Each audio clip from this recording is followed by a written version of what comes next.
Podcast is intended for mature audiences.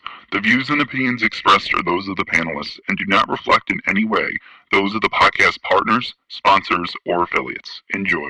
Hi, this is Michael Buffer, and you're listening to the Voice of the People. Let's get ready for Boxing Voice. Every day I'm hustling, hustling, hustling, hustling, hustling, hustling, hustling, hustling, hustling, hustling, hustling. Every day I'm hustling, every day I'm hustling, every day I'm hustling, every day I'm hustling, every 12 years. I never expected it to turn out like this. TheBoxingVoice.com. Shout out to the community, man. I appreciate y'all. What's happening, people? Info Joe, Los Angeles, in the building. Adrian, the problem wrong, the man from the frozen tundra. Keem, straight out of Florida. Liz Lowe, Decatur, Georgia. You already know what it is. It's the Queen, Martha K, Detroit. Stand up. David Maldonado, New York City. Yo, nuts. Don't cut me off, man. Don't cut me off. King Amin of Essex, catch me for them championship rounds. Big Super Mac, Plainview, Texas. Davidian in Buffalo. God bless you all. Jesus' name. Without y'all, it ain't nothing. Without the callers, it ain't nothing, man. Bad Girl, TKO, San Diego, California. Big Fish, Vegas, Palm Beach, Florida. Treat the Incredible, straight out the ATL. James Benitez, Huntsville, Alabama. It ain't hating, it's just the truth. Show Kid, Mount Vernon, New York, suckers. SDS Promotions. Coach Midday from London, UK. Let's go! I'm ready! Checking in from Tennessee, it's Lethal James, P-A-Y-N-E. It's lethal. Line 6 Reed, just spreading that boots gospel. Bo from Bama, only in America. Well, I'm a true attestation to the American dream. King Boy, Crown Heights, Brooklyn. You heard? 4 chicken wings and french fries, breakfast and champions. Let's get to it. JT, New Orleans, Louisiana. Stuff like that. Yo, TVV, this Coach J-Mac. New Orleans, Louisiana, 504, baby. What have you? T. Y. E.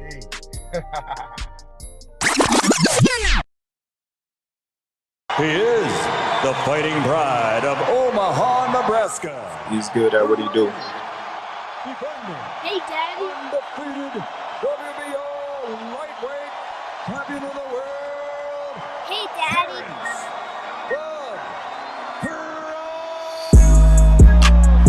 BoxingVoice.com. Taking, any credit away from Errol, he's a great fighter. He's good at what he do. But when BoxingVoice.com. you compare him to Terence Crawford, there's no comparison. It's a dollar beat. I'm just a better fighter. BoxingVoice.com. Sit back and watch this. I promise you something. I promise you something. All that shit you talking don't mean nothing. Don't mean nothing. I can bump my guns at you, you can bump your guns at me, but at the end of the day, them two brothers got to get in the ring. Hey, Daddy. It's a dollar BoxingVoice.com. beat. We've been here before. You try to get there. Alright? I can tell you how it is to be undisputed. You can't tell me shit. This a dollar beat. Hey, Daddy. Y'all support y'all fighter. Let's come together, make this event a success. BoxingVoice.com. Everything about Terence Crawford is better than Errol Spence Jr. BoxingVoice.com.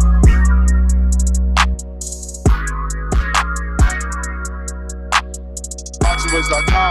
Boxing fans, are you ready? Hey, Daddy. BoxingVoice.com.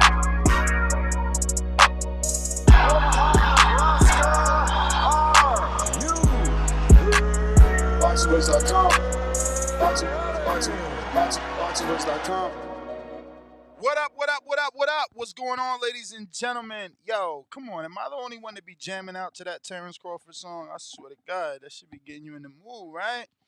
What up, man? We are back, and it looks like I don't know how I feel about this, man. Crawford has taken to social media and basically destroyed the PBC and all its fighters. Didn't say anything nice, We're gonna review all his tweets, but I mean, I don't know. Like, is this a good thing? Is he sabotaging himself?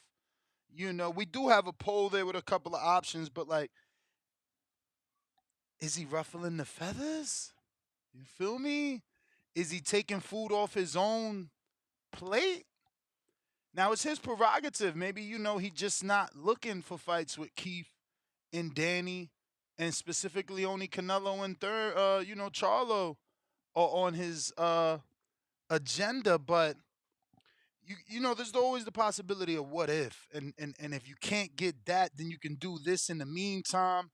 But to take that hard stance that you would never give Danny or Keith a shot, man, Crawford was on one today. He was really, really on one because he's looking at it like, look, man, you dudes have been sitting on this side talking that big shit, acting like y'all own balls, but in the truth, y'all been puppets.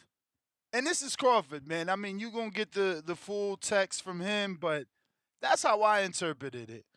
My issue is like, he know they wasn't really responsible, so to hold them responsible seems, I don't know, a bit unjust. But again, he don't got that many fights left. It's his prerogative who he fights. And it just sounds like Keith and Danny is not one of them. And this comes off the heels of him responding to Keith and Danny quotes, right? Keith and Danny have done interviews. Danny most recently said something like, yeah, I would be willing to fight Crawford. I think a Crawford fight is possible, something like that. And Keith has something provocative to say. And, Thurman just put his foot down, letting him know, like, bruh, when I wanted a shot, y'all wasn't feeling it. So y'all not getting a shot. Again, I don't know that I like that. But this is the best topic to discuss. It is obviously the breaking news because, it's about 8 consecutive tweets, give or take, a couple. I don't know.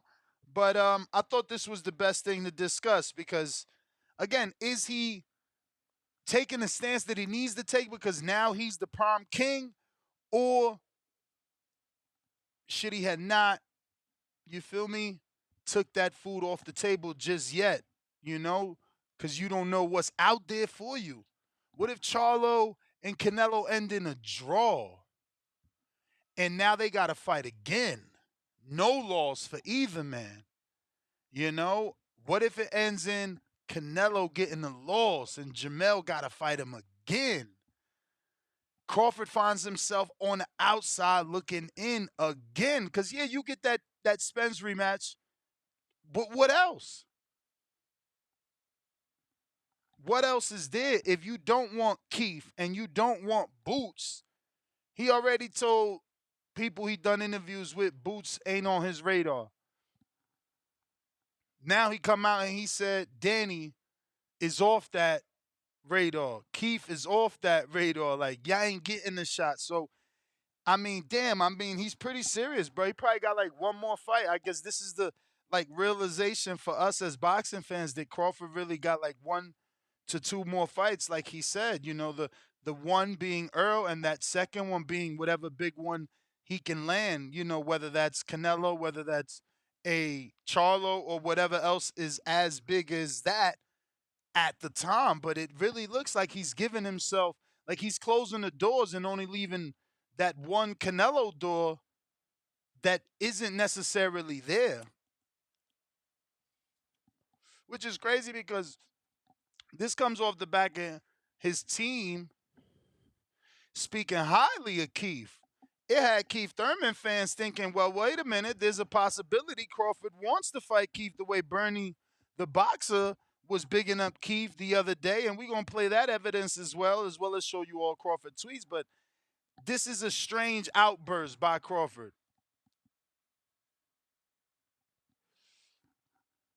Especially if you want to fight. Now, he might be done. Deontay Wilder's 36. He just said he got 3 more years left. Hopefully we get Crawford, he gets the bug again. Right now, maybe he's like, I'm done type shit. Hopefully he gets the bug again and we could get another 3 years out of him. There's fights to be made. a Thurman fight could be done at 54, like an interim, like you just beat Earl on pay-per-view at 54.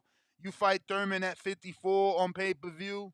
I don't know how that makes sense because it ain't no belts on the line, but like it's still something. It's bigger than like, you feel me? It's bigger than the name Sebastian Fondora. You know, it's bigger than those names at 54. There's good names, but like, you know, Thurman is bigger than Castaño. Danny's bigger than Castaño.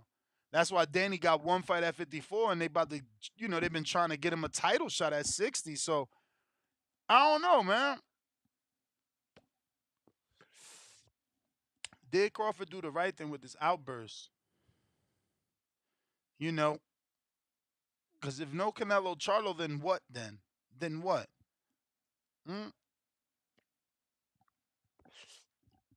They said Earl activated the rematch.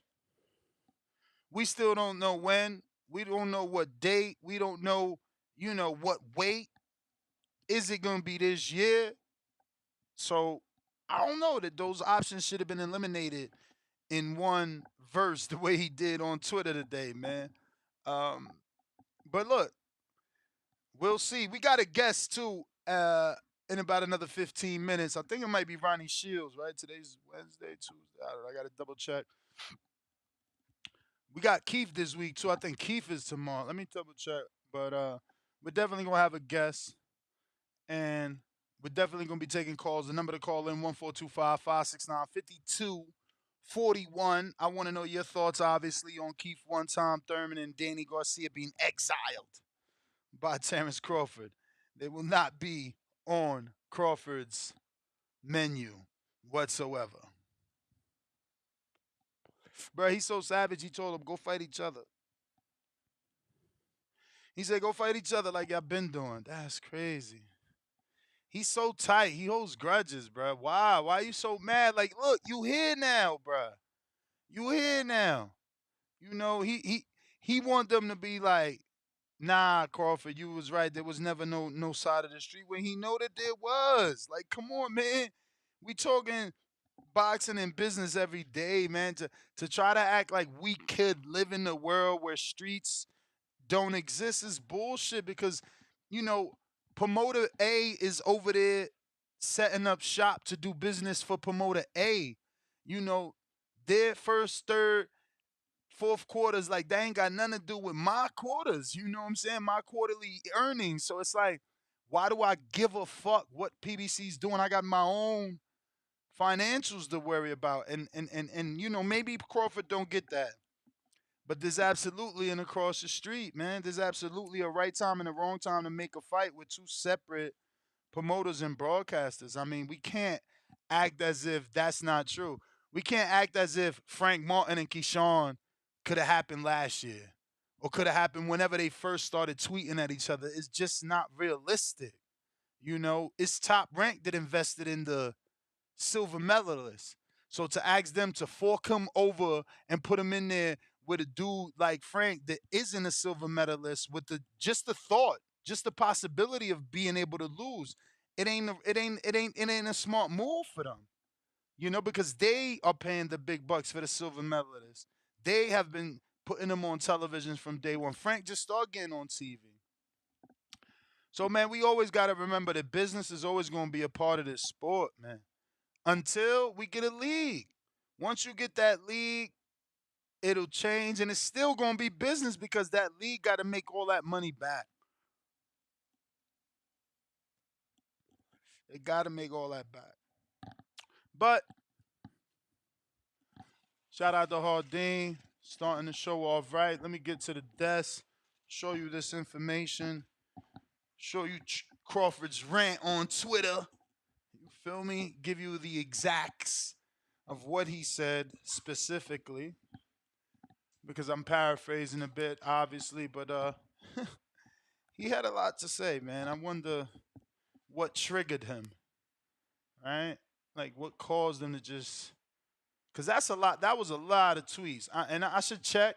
I already had screen shared them in case he deleted, but I should check, did he post any new ones from here to now? And we're on Twitter here. Let me go ahead and screen share. What's up, ladies and gentlemen? This is Crawford's Twitter. And we'll start from the back, from first to last. He says, it's funny how all these fighters want to fight now, but back then, all they could say was, I haven't fought nobody. Now, they begging, looking for a check. Can't make this shit up. Comes right back. He says, all these fighters that was claiming to be their own bosses was hiding behind the term call out. Now they taking it like they can fight whoever they want. Boy, y'all some pawns. Go sit down. But that's my issue with Crawford. If you know they pawns, why are you taking it out on them? You know, they only allowed to do what they can do. Or they only allowed to do what they allowed to do. And if you're saying that, if you're calling someone a pawn, you know they can only move one way. Al's way. A pawn can't move in every which direction. We just got to be careful with analogies we use. But then he says, y'all created the whole term, he on the wrong side of the street. When in boxing, have you ever heard some shit like that till I moved up in weight? Did me dirty. Had all these people that don't know anything about boxing trying to discredit my accomplishments. He haven't fought nobody. Lies. But not one wanted to be that so-called somebody, though. You feel me? They say the cream rise to the top, and it looks like I'm the last man standing. I know y'all mad. I know y'all mad about it, but it's not my plan. It's God's plan. So that's Crawford.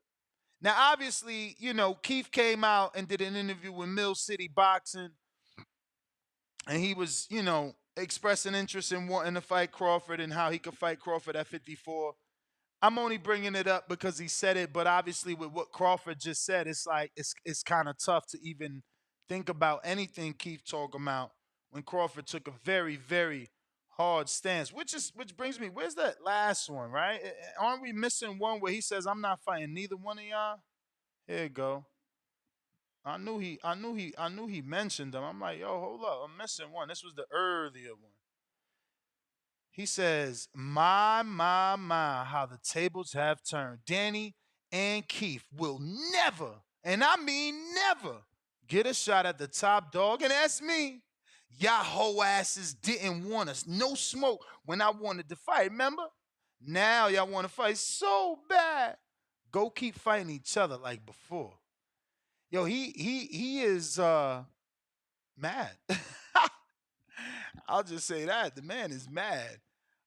Again, if you're calling somebody a pawn, you know they're not in control. It's like me calling you a puppet. That means that there's a puppet master behind you. There's a puppeteer behind you. Like, I can't blame the puppet. I can't blame the I can't blame the puppet. I got to blame the ventriloquist, right? Like, I don't know. But I got to poll, did Crawford do the right thing by ethering Keith Thurman and Danny Garcia? Yes, they ducked for years. Why fight them? 46% believe Crawford's train of thought.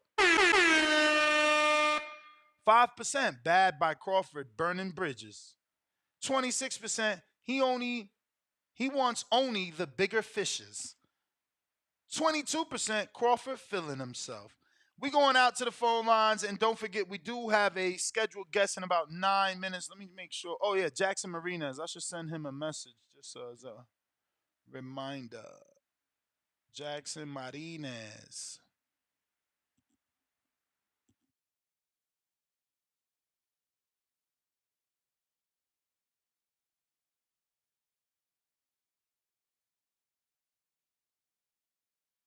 All right. You know what? I should have probably had Danny here. Damn. Let me see. Might need him to call in. Maybe via Twitter.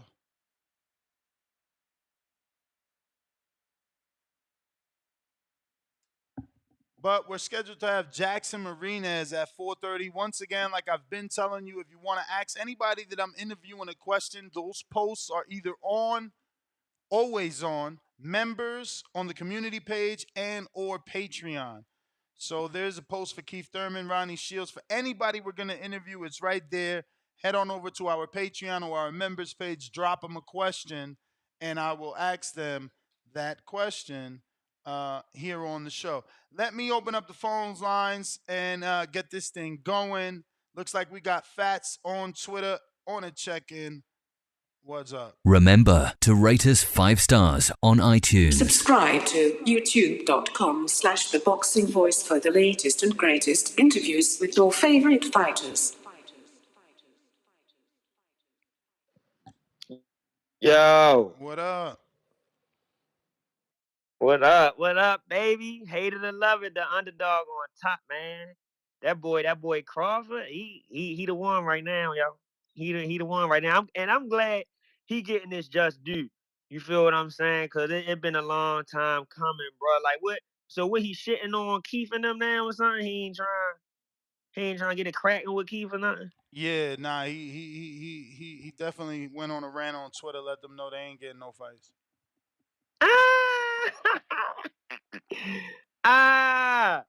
Damn, look, that's funny, yo.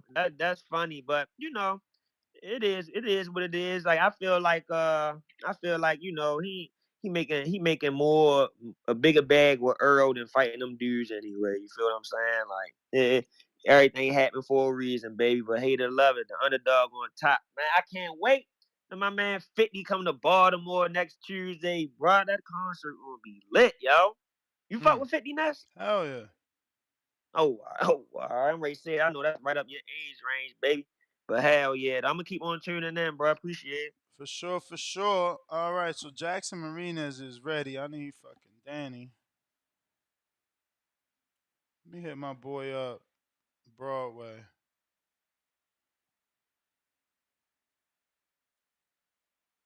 In case I need a backup. Danny on some bullshit. Jay Billy.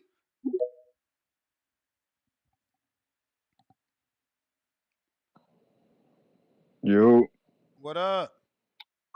Yes, sir. Shout out Ness putting in that work. But Ness, bro, it shouldn't be no confusion. This is what you do after you win that big fight. You go back and do all this big dog talk to all these niggas that was talking shit before. You know what I'm saying? Like, I see what you saying. Like, they wasn't really in control, but you seen how they was talking big. Like, they already, was there really other side of the street before it was Crawford? You feel me? Hell yeah. Like, What you mean? It was called when? the cold, Like, bro. give Believe me an me, example. I don't need Teach me. Like, yeah, I don't need enlighten me. examples. I got facts. It was literally called the Cold War, and that's a reference to a Russian war, ain't it? Like, what are you talking about?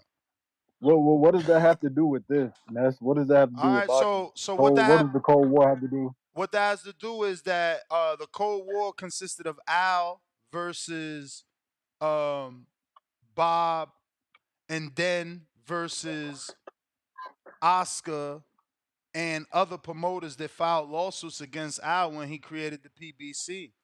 Remember when Al Yeah. and Oscar was together, they wasn't fucking with Bob. And then when they split, they still wasn't fucking with Bob. And they wasn't fucking with each other either. And then they sued Al. And they settled out. Al settled out in some of them cases. So, you know, how we gonna be friends when you got mad that I came into the game and start, you feel me, taking over? So y'all put lawsuits on me, and now you want me to be your friend? Like, bruh, Crawford is lying or doesn't know. You understand? I wouldn't say don't put the cap on his name. But for real, I at the mean, end of the bro. day, even look, Ness, even between the negotiations, there's been big and semi-big fights that have happened cross promotion. You know what I'm saying? They've worked with each other, Bro, but both sides. you're saying it yourself. You know what you're saying? Like, since Tyson What? Lewis, you had Wilder Fury, bro. Or excuse me, Right? you had Tyson Lewis, then you had Mayweather Pacquiao, then you had Wilder Fury. Bro, that's like 3 decades. Don't act like it wasn't a cold war. That's showing you right there. We talking about Tyson Lewis was HBO Showtime. Mayweather Pac was HBO Showtime. Fury and Wilder with Showtime ESPN. Like, bro, that shows you right there the war. Like, again, I keep explaining to you. I give y'all the easiest analogy. When have you seen Pepsi and Coca-Cola co-promote? They don't even All right, do the cool. they don't Let's even say do the that. Let's Super say that, Bowl Ness. together. Ness. All right, cool. Let's say that. But still, why? Even in other parts of his tweets, he talking about y'all downplaying my resume. Yeah, You feel because me? You don't gotta he talking do about all that. when he used to want to fight, they used to say, fight somebody.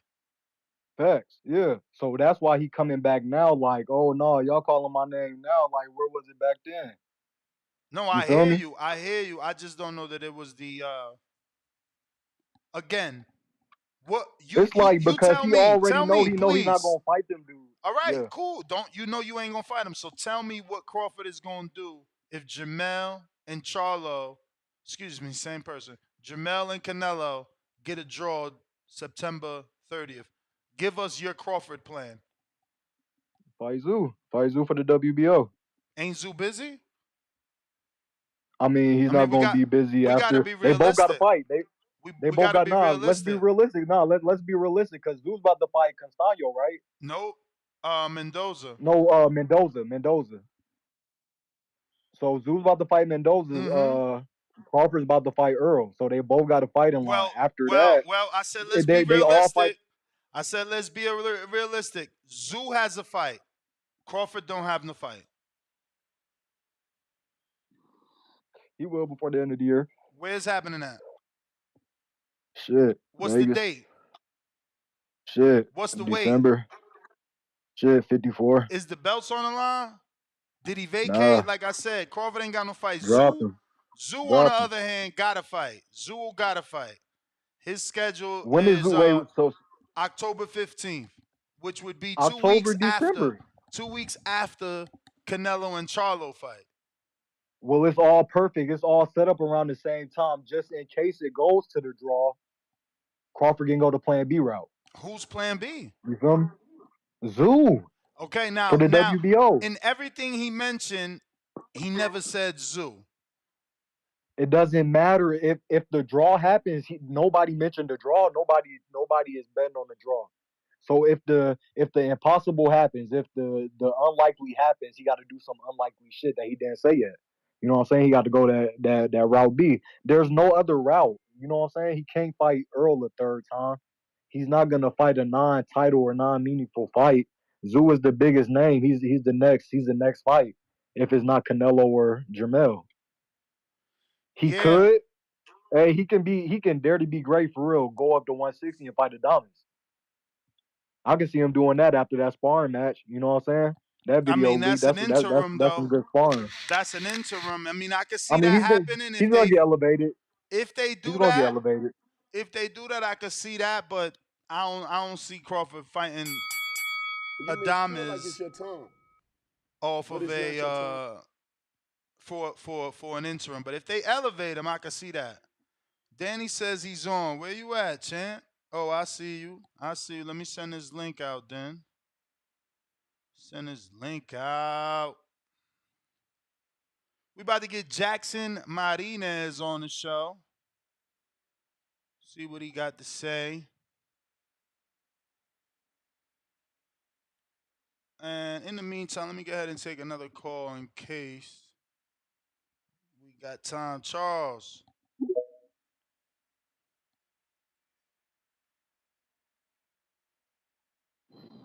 Ness, what's up, brother? What's up with you? Great topic. I was wondering if you was gonna talk about it. I'm glad you put it on the second show for the night. But Ness, let me say this, man. And I know you probably gonna criticize me on this in the chat, Mike. But you know what? I think Ness, based on his performance against Earl, based on everything that happened with his career, and I'm talking about Terence Bud Crawford. I think he really thought, or he really believes, that's why he's making his comments.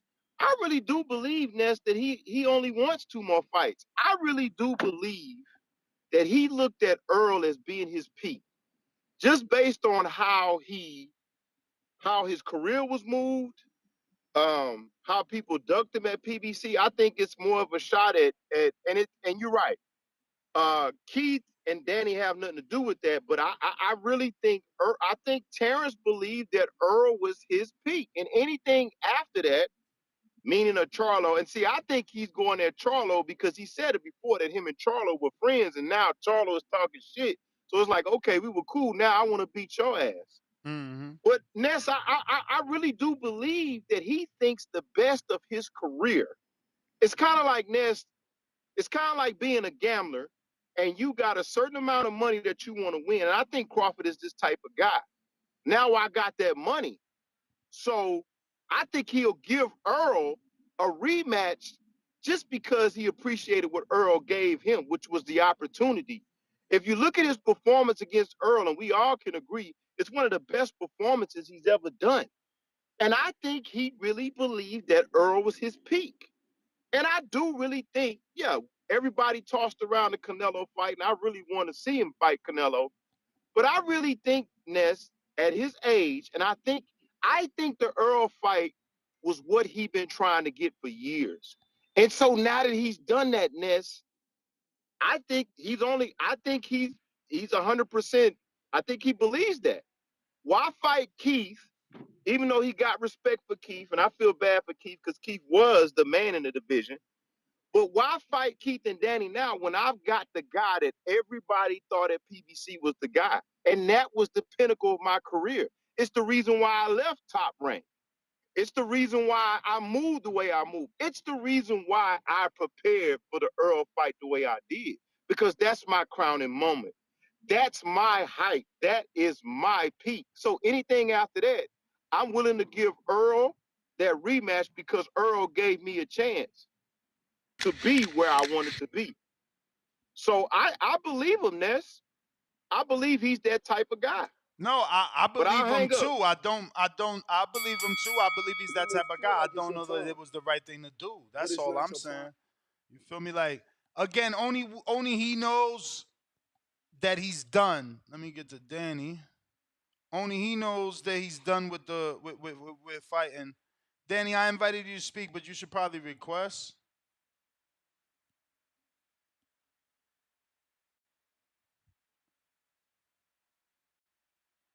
Jackson, ¿cómo está?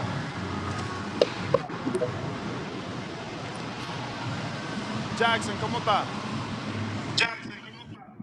Todo bien, ¿y ustedes?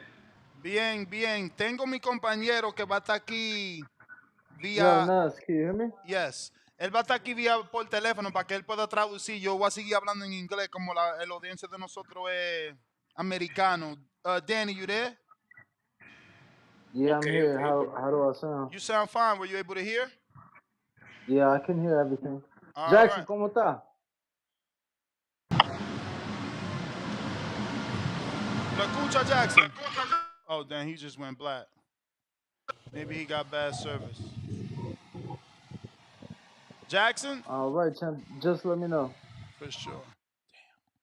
Damn. All right, so we're going to try that once again. Once again, that is Jackson Marinez.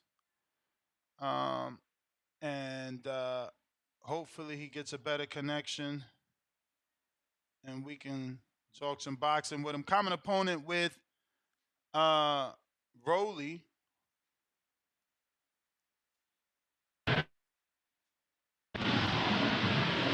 Buenas noches. ¿Me escucha ahora? ¿Me escuchan? Okay, Danny, I believe he's available now. I'm here. Jackson, ¿cómo está? Todo bien, gracias a Dios. All Said right. he's doing well. Yeah, so Nas, just kick it off whenever you're ready.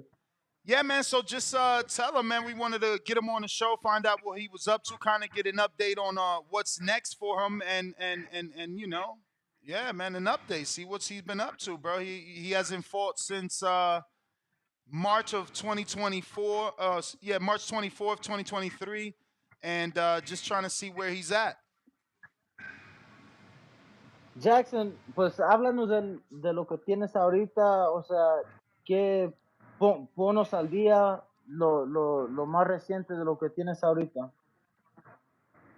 Bueno, el Feni viene duro, viene fuerte. Vamos a regresar ahora en octubre, a finales de octubre. Ya tenemos fecha para finales de octubre. Todavía no tenemos el rival.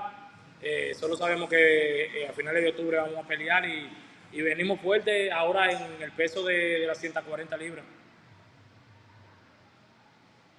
He's like, I know I got a date at the end of October. We're ready. We're getting ready for that date. We are waiting on an opponent as of right now, but we know we're back in the ring at the end of October. And I feel strong. I feel great at this new weight of 140 pounds. Now, ask him, is that going to be in here in the States, or is that going to be another hometown fight? Because since his loss to Frank Martin, he's obviously picked up 2 wins in the Dominican Republic. Esa pelea en octubre, ¿va a ser aquí en los Estados Unidos o va a ser otra pelea en la República Dominicana? No, ahora vamos a pelear allá en Estados Unidos. Todavía no tenemos el estado, pero sí en Estados Unidos bajo la televisora de Showtime. No, definitely back in the U.S. for this one. We don't have an exact city or location as of yet, but we're back in the U.S. and back under the Showtime broadcast. That's dope for him. Ask him, is he excited? Obviously, he's got to be happy to be able to get back on Showtime's television, right? Obviamente has de estar contento, has de estar feliz y ansioso de regresar a la televisión y a Showtime aquí en los Estados Unidos, ¿no? Sí, estoy bastante contento y primero siempre darle gracias a Dios por la oportunidad que Él siempre nos brinda, por la puerta que Él siempre nos abre, y estoy súper emocionado por volver a la televisión, por volver a pelear frente a mi público y todos los fanáticos que están esperando que el Feni resurja. Definitely very excited, not just to return and fight in the U.S., but to be able to return in front of the Showtime audience. You know, I'm very blessed. I got to thank God for the opportunities and for all the doors that open for me, you know. So definitely happy and excited to get back in the ring in front of all the Showtime audience in the U.S. Ask him what weight he campaigned at as an amateur, and does he feel the move to 140 is just a natural move because he's getting bigger, or does he feel that he'll perform better and have more power at the higher weight? Queremos saber en qué peso peleaba de amateur. En amateur peleaba en 140 libras, 64 kilogramos. So he says that as an amateur he fought at 140 pounds as well. Entonces este peso es un peso más natural para ti. ¿Te sientes más a gusto entrenando para pelear en este peso? Sí, me siento más a gusto, me siento mucho más fuerte ya en este peso, ya que como se ha notado en mis combates anteriores, ya tengo demasiada masa muscular. Crecí, como decimos nosotros, ya estoy bastante grandecito para hacer 135. Me cuesta trabajo hacerla. No, definitely feel a lot more comfortable. I feel a lot more filled out at 140 pounds. I've been struggling to make the 135-pound limit for some time, and I just feel better at 140 pounds. Can you ask, was the Martin fight a catch weight, or did he just come in light at 138? Or excuse me, was it a catch weight, or did he come in heavy at 138? Okay. Jackson, para la pelea con Frank, ¿era un catchweight? O sea, ¿o tenían que hacer el límite de 135 y usted vino un poco pesado? No, el límite era 138, era el límite del peso. La pelea fue pactada para 138 libras. Okay. No, it indeed was a catchweight of 138 pounds. So does he feel that weight still affected him, even though he was given an extra 3 pounds versus the 135? ¿Y cómo te sentiste haciendo la 138? Obviamente son 3 libras más de la 135, pero todavía 2 libras menos de la 140. o todavía batallaste para hacer el peso de las 138? Sí, fíjate que sí tuve algo de batalla porque como bien saben, me llamaron a última hora, cogí una pelea a última hora y, y me dio bastante trabajo hacer el peso, el 68, mucho más hacer por lo menos las últimas, rebajar las últimas 5 libras, eso me costó y más que venía con una inactividad de un año sin pelear, sin hacer peso. No, look, even with the 3 extra pounds, I got the fight on short notice. I had been inactive for over a year. So even with those 3 pounds extra, 138 pounds was very hard to make, especially cutting off those last 5 pounds. Now, obviously, when he got here to the States, he stepped up in competition, and many of us believed he beat Rolando Romero, but he didn't get the win. And after that, he suffered 2 knockouts. Ask him what's his mindset right now, just what's going through his mind right now. Jackson, obviamente viniste a los Estados Unidos y tuviste una pelea muy cercana, una pelea que mucha gente pensó que tú ganaste contra Rolando Romero.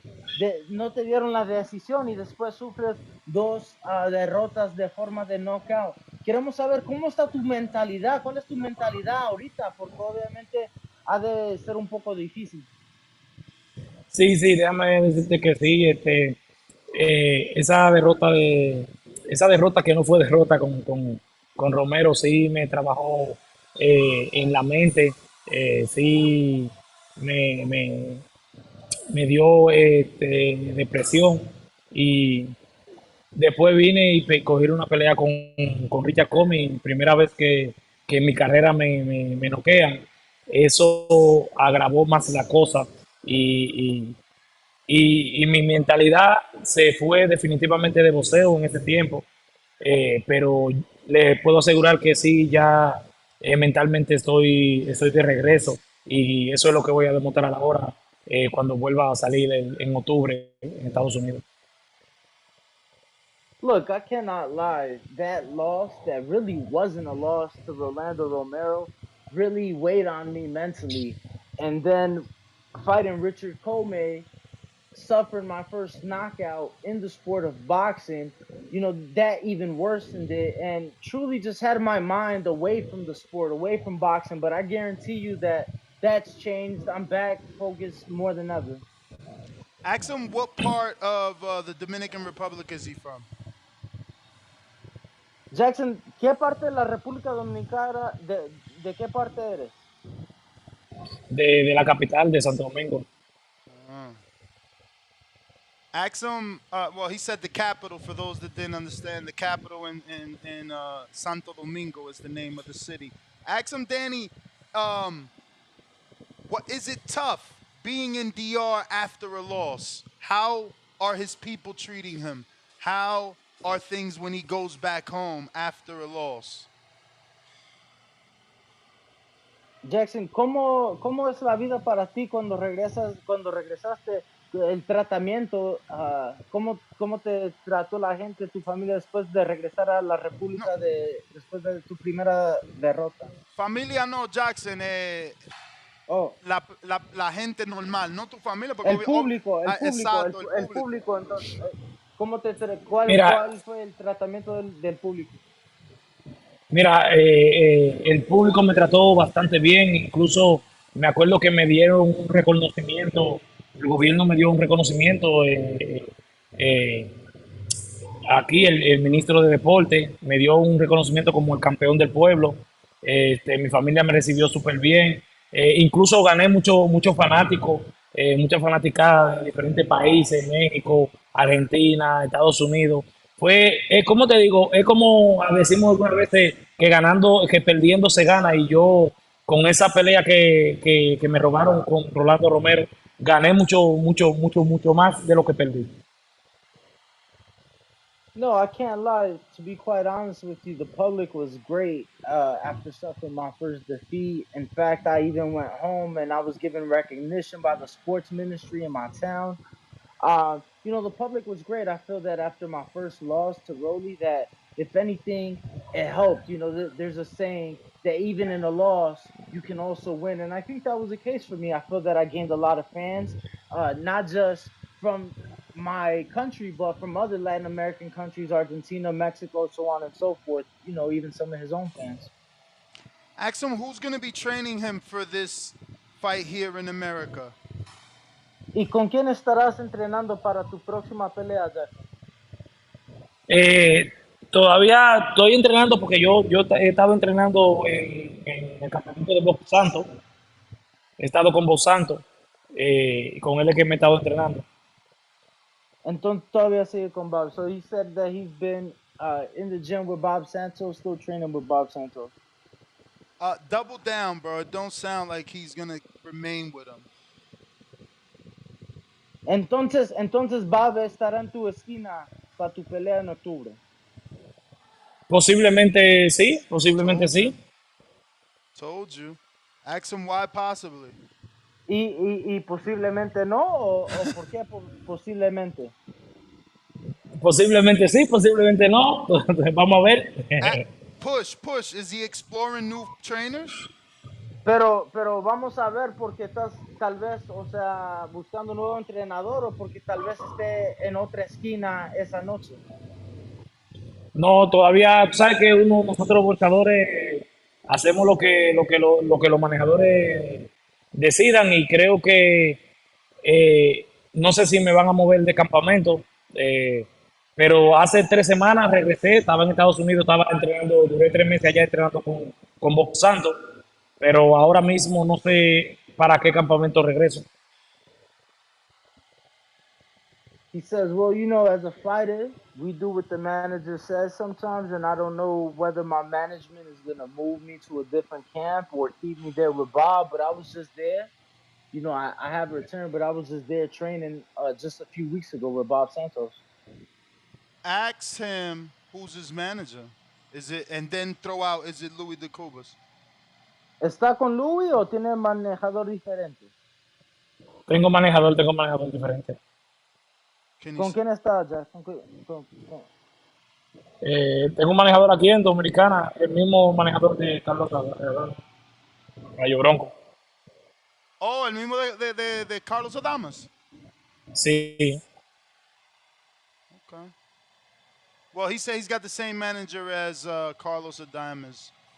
Which is the local Dominican manager. Mm-hmm. Has he ever trained with Ishmael Salas? Jackson, ¿usted en algún tiempo entrenó con Ismael Salas? Sí, estuve con Ismael. Does he feel more comfortable with a Spanish-speaking trainer, or is it just chemistry for him? And to obviously translate, he said yes. The C means yes for those that don't know. Jackson, ¿tu preferencia es tener entrenador que hable el lenguaje español o nomás alguien con que puedas, help me out, Nas? Oof, I can't. That's why I called the big guns Danny. Chemistry. Espérame. ¿para ti es alguien con que puedas comunicar o química? o es no la química más del boxeo? ¿Qué es lo más importante para ti en un entrenador? ¿La química o poder comunicarte con el entrenador o qué buscas para ti? Que haya buena relación, porque para tener un buen campamento, para uno hacer un buen trabajo, se necesita tener una buena química, como decimos nosotros, entre el entrenador y el boxeador, tanto como ustedes dicen, en lo técnico, como en el lenguaje, como con buena comunicación. Y yo hasta ahora he estado, en lo que yo tengo de carrera, he estado en 3 campamentos diferentes y no me puedo quejar de ninguno de los 3 campamentos, de ninguno de los 3 entrenadores. porque han sido buenos conmigo, han sido excelentes, buenas personas, han sido como digo yo, ya salen de ser entrenador y se convierten en familia. Mm. He's like, no, look, for me, it's definitely about the chemistry, being able to get along, have that relationship with the trainer. To me, that's what's most important. Obviously, being able to communicate and speak in the same language helps. But since being professional, I've been in three different camps with three different trainers, and I can't speak negatively on none of them.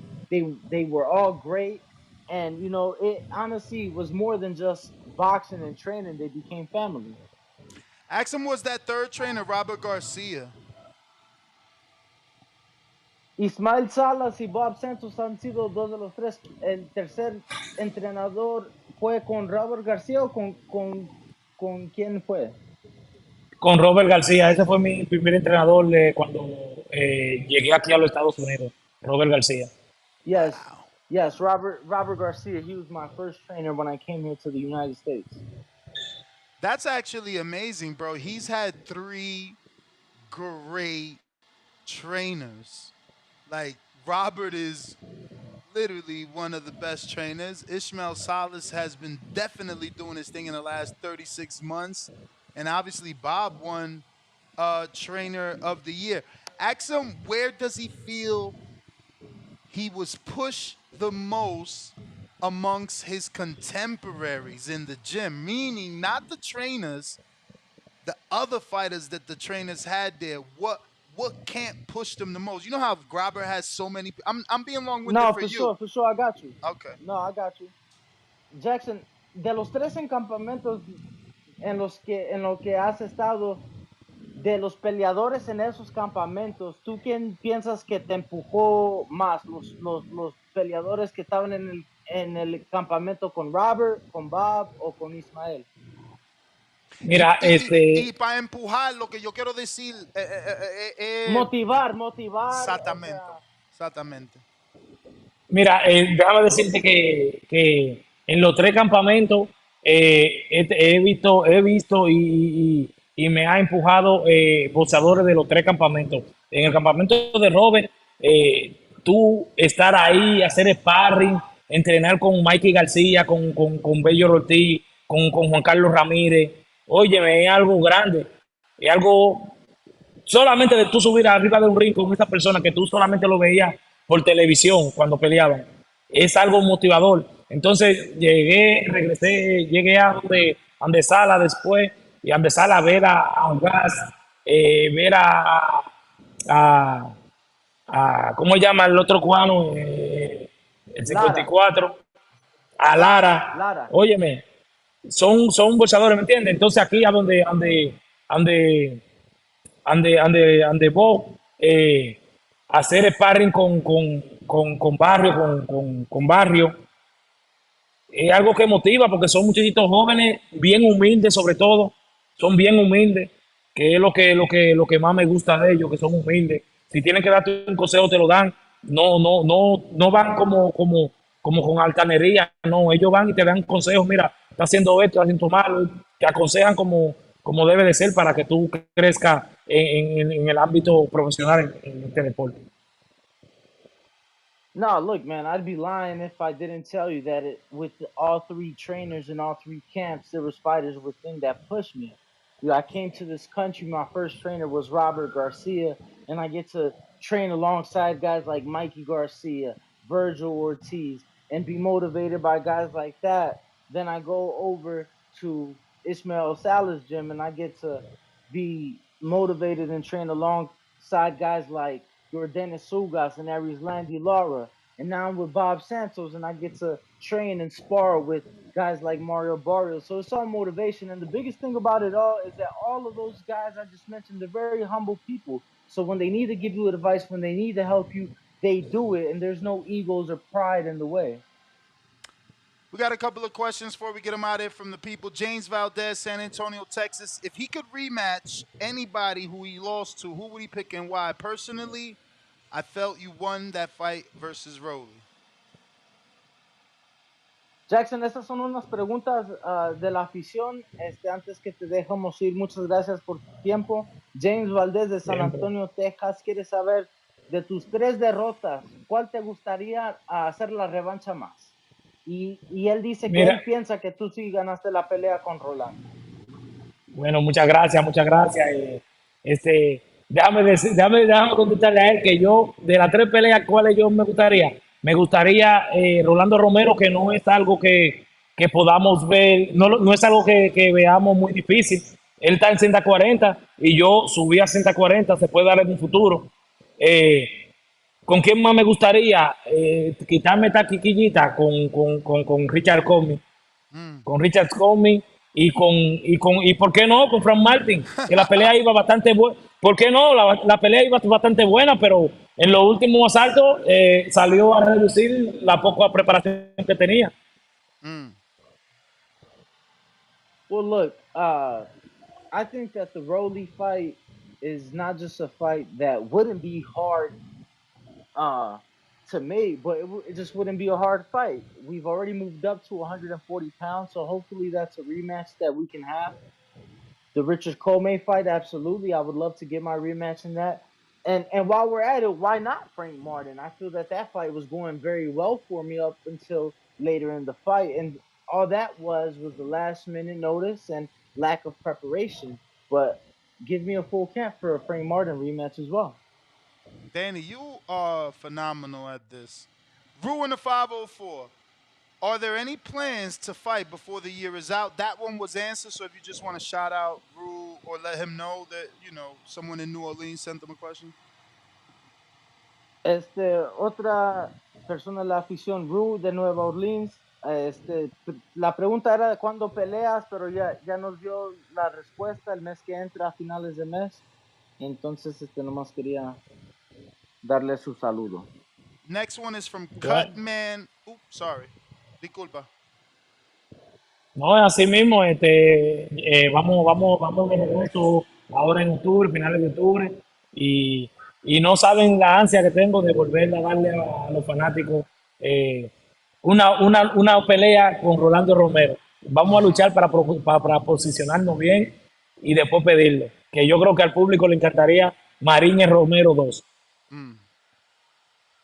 No, look, like I said, I'm back next month and I feel great. The fans don't know how anxious I am to get back in there and give them a rematch with Rolly. I think the public would love Jackson Marinez versus Rolly Romero too. I got Cutman Scar. What was the worst cut you've ever had? Cutman, quiere saber cuál fue la cortada peor de tu carrera que has tenido.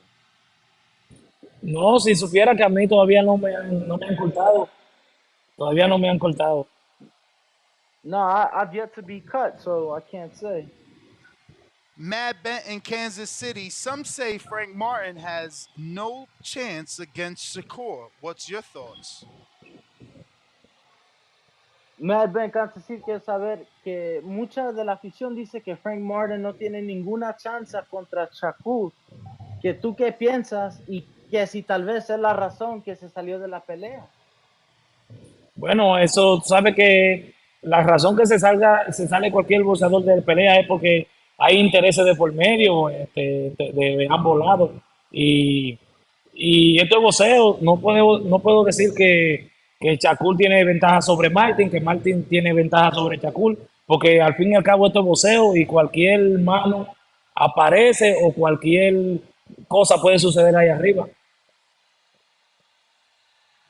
No, look, I think that anytime there's a fight that can't happen, usually there's people in between that, in the middle of that prevent that from happening.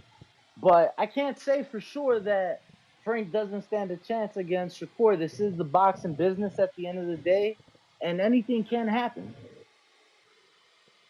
Well, ask him to give out his social media, thank him for his time, and tell him we'd love to get him back on once he finds out exactly who he is so that we can, talk about his potential opponent. Jackson, muchas gracias por tu tiempo. Nos gustaría entrevistarte otra vez y hablar contigo otra vez ya cuando tengas rival y sepas dónde vas a pelear para poder promotar la pelea un poco mejor. Otra vez, muchas gracias y danos tus redes sociales para que la gente te pueda seguir. Primeramente, muchas gracias también a ustedes por la invitación y siempre estamos aquí a la hora que ustedes digan, cuando digan, solamente tienen que decirme que yo siempre estoy listo, soy abierto, siempre estoy abierto a entrevistas. Me pueden seguir por el Instagram, @elfeni21. Ok, bueno, Jackson Jackson y disculpa que mi español no es perfecto, pero muchas gracias, te lo agradecemos y esperamos hablar contigo muy pronto. No, siempre, no, ¿qué pasa? Tu español es bueno, yo te entendí a la perfección. es lo que yo digo. Él siempre quiere que yo lo haga, pero que yo no puedo traducir bien. Yo nací aquí en los Estados Unidos. Entonces, sí, ahora mismo yo sueno bien contigo, pero para hacer la entrevista, recordarme de tu respuesta, traducirla en inglés, Entiende, entiendo. regrosea y a preguntarte otra pregunta. No, me tranco, pero gracias por tu Te tiempo. enrieda, ¿verdad? Sí. Bueno, pase buena y gracias otra vez. Gracias a ustedes y bendiciones, que Dios me lo bendiga a todos. Igual, amén. So Gracias, basically, Jackson. we was just And explaining. Go ahead, Danny. You do it. You probably remember. I was gonna say. He said, "Look, anytime you guys want the interview, I'm here. Just say the word, say the time. I'm always available and willing to do an interview." You know, I did apologize because I know my Spanish ain't 1,000%. You know, but we get in there for sure. And he gave out his social media, so if anybody would like to follow him, it is the underscore FENIX_21. So it's the underscore Phoenix underscore 21, but Phoenix is spelled FENIX. Danny, And that's so screen share that. What up? So the quietness that we're listening to is Bob Arum's office. Frank Stayer's office, but Oh. it's also in part of the Kenichi Bear headphones that I have around my fucking baldy right now, champ. Okay. Yo, you was getting hella comments in the comment section. What was that word you put? You translated some shit. What? Not batalla. You said something else with like a V. Was it like VAC maybe or VAT? VAT. I don't know. I seen it in the chat. Somebody was like, "Damn, Damn. Danny's translation is amazing," and he put Oh, some. Kemika, maybe? No, Not Kemika. That we all was trying to figure that one out. Yeah, I'm like, what, Yo, I'm not gonna lie to you. I absolutely had a tab in my phone open and it said in Spanish. So I would just put a word before it if I ain't know it really quick and just hit search. Well, let me get to these callers, champ. Thank you for the help. We appreciate you. Got it, man. All right. For sure. I got a bunch of callers. Stay tuned. We going out to you. If you are on the line in queue, don't get out. Bo Rogers, where you been at? What's going on there?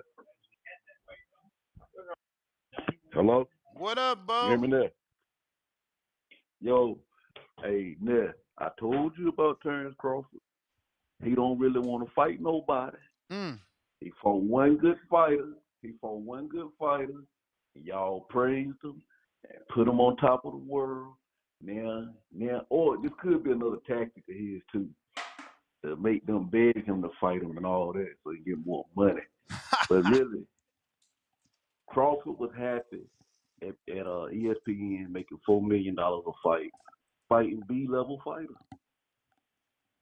He was happy with that. Why you say that though? So him getting the whole, huh? Why you say that though? Cause I mean, $4 million is a lot of money to most boxers. Yeah, but I mean the way he beat Earl. The way he beat Earl, he beat him easier than them other fighters he fought on Top Rank. I told you that. Earl hadn't been in the ring in a year and a half. You know, I know that's Earl fault, but it's still the truth. So which one of these guys that he don't want to fight do you think could actually beat him? Well, if Keith Thurman would get some tune-up fights in, I don't think none of them could beat Keith Thurman. How many tune-ups Keith need to be ready for a Crawford fight in your eyes? I think he need probably about 3. 3, goddamn. Give me them 3 names he gonna fight before Crawford.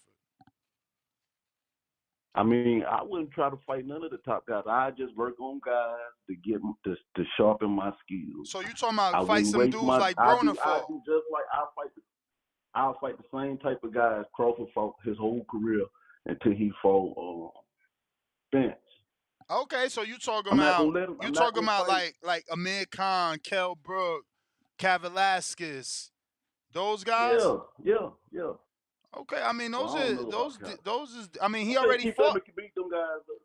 I guess Thurman could fight Amir Khan. He always wanted the Amir Khan fight, and I wouldn't mind Brook.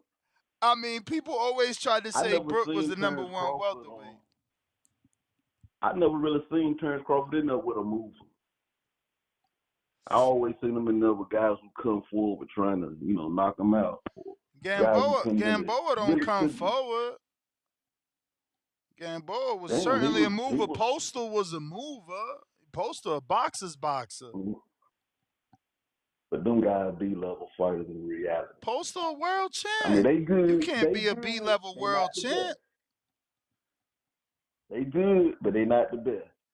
And so then that mean Crawford. But then that mean Crawford is better than good. If you saying the dudes that's good can't beat him. Oh yeah, he is good. Now he is good. No, he better than good. He is good. He real good. He let me know that Earl can't come off the couch and think he gonna beat him like he did Danny and So you picking Earl in the rematch is what you saying? Huh? You picking Earl in the rematch is what you saying? No, I think Earl damaged now. Well, wait a minute. So first of all, you don't want to give Crawford credit because Earl was out the ring, but now Crawford damaged Earl, and you still ain't giving him credit? That's why I told him to fight Boots. Boots fought twice this year, and he ain't complaining about weight. And people want to see that fight. He keeps getting away from the fights we want to see him in. That's why I say he be dropping the ball. I want to see him fight somebody that ain't got no issues. And he won't do it. If he fight Canelo and Jamaica, we got blueprint on them. We can see both of them lose. I don't know, bro. You saying fight Boots, but then in the same sentence you saying Earl was complaining about weight. So then won't we have the same excuse as a Crawford fan? Crawford done already said, yeah, it's hard for me to make the weight too, so I'll fight Spence at 54. So if he stay at 47 and fight Boots. He said he'll make the weight for Tank. For Tank. He said he'll make the weight for Tank. For Tank. Yeah. For Tank. He got an advantage on Tank. Exactly. See, it ain't rocket science. It ain't rocket science. We know he got an advantage. That's why he willing to do that struggle. All right, check this out. If he's supposed to be this big star now, right? He should be able to sell. So it shouldn't matter who they put in there with him after their performance. What you mean should be able to sell? He sell? don't need nobody. He should be able to sell. He don't need them more. Okay, I'm still not getting what you mean by that. Okay, so he don't need him. I mean, okay. I'm talking about he acting like a fight with Boots won't do no money. But I'm saying that it will if he really the star he became. I'm just saying, since your time is up for everybody else, why we talking about Boots? Like, first of all, you could call in and talk about Boots and Crawford fighting as long as you're not the same person calling in and saying Earl was weight drained. Because then we got to consider Crawford could be going into the Boots fight weight drain. He's already admitted it's hard for him to make the weight. So why are we allowing Crawford to fight at welterweight? Obviously, if he's going to fight Tank, it's going to be easier to fight Tank because he ain't a natural welterweight. So that's understandable for him to make the weight for Tank. But to ask him to make the weights for a young Boots, when, I don't know. I mean, Jamal did it. Jamal did it for Charlo. I mean, for Williams, Julian. But I don't know. I don't know if it's like worth it, bro. I don't know. But let me get to these calls here. I got Al in the Bay. Yo, what's up? What up? Yeah, man. Yeah, I just think he's a little petty. You know, I don't think he's shooting himself in the foot. There's plenty of fighters out there he can fight other than those two. But I understand where he's coming from. It's like when y'all was on top of the mountain and I was yelling for my shot, y'all didn't want to give me my shot. You feel me? I'm not gonna give you a payday. So I understand where he's coming from. That's how I used to be back in the day. You know, I used to be petty back in the day like that. So I understand.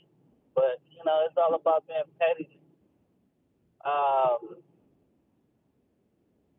I wanted to say something earlier, but yeah, it cut me off, and obviously it was never came back to me. But you know, with Jonathan Sims, you know, it's like people always want to put us Christians in a box. It's like we can't use certain words, we can't use certain phrases and stuff like that. And I be telling my siblings that too. It's like I ain't cuss nobody out, you know. I ain't going bad on nobody, you know. It's not being a hypocrite, you know. Like if I use the word hustle and grind, yeah, those are street terminologies, but I'm not saying I'm on the street hustling and grinding. I'm saying I'm working hard, you know. But people want to say, oh, you're a Christian, you can't use hustle and grind. It's like hustle and grind, all it means is to work hard. You know, just because you selling dope on the street don't make you a hustler. You know, going out there and getting it make you a hustler. So, you know, for Jonathan Sims, don't let nobody, you know, put you in a box like that. And like, also, it's like the whole pettiness of, oh, well, he told Earl that he should retire. It doesn't matter. It's like that's not something bad. It's like, you know, if he did tell Earl that he needs to retire, that's not something bad. And that's not, you know, it's just looking out for his well-being. So it's like, if he did or didn't say it, it's like, who cares? Because it's like I said, he ain't cussed nobody out. That don't make him a hypocrite, you know. Now, if he over here talking about how he smoked bud and drink alcohol and all that, that makes him a hypocrite, you know. So, yeah, I don't like when people do that because it's like, you know, I quote Too Short all the time. You may feel I like don't it's your listen to time, Too Short, but I it's not your time. Cliff counter. Available, I'll do it, and then I won't be able to go to the. Yo, can you get back to me in like 2 or 3 calls or so, please? Abraham El Paso. What's good, bro? What up? Yo, I agree with that other caller when he said if he's closing his doors for Danny and Thurman fight Boots. Outside of Canelo, there ain't no one else but Boots. I don't see anybody else there but Boots and Canelo. Do you actually think Canelo will fight Bud next if he beats Charlo? Say that again. Do you really think Canelo would fight Bud next if he beats Charlo? Yeah, why not? I mean, it's all about money, right? He got a 3-fight deal with PBC. Yeah, because all the interviews he's done and that he's answered that question, seems like the only way he'll do it is if it's a fucking really big bag. I mean, I think he'll do it. I don't know how big the bag got to be. I mean, he got a 3-fight deal with PBC. Those are the names that they got to offer him. Maybe he'll fight 2 other people and wait it out. Mm-hmm. But yeah, it's because I don't know. Every time they ask him that, he doesn't have an excitement of fighting a dude moving up 3 weight divisions. Because he thinks he could beat him so many times. He think he could beat him, and he No. feel like he don't understand why people putting him in the same sentence with Crawford. Yeah, but the Spanish interviews he's done, it's he tells them that he can beat him, but he don't want to because he will get absolutely no credit. He said, "Oh, they're already giving me shit for fighting this guy that's coming up 2 weights.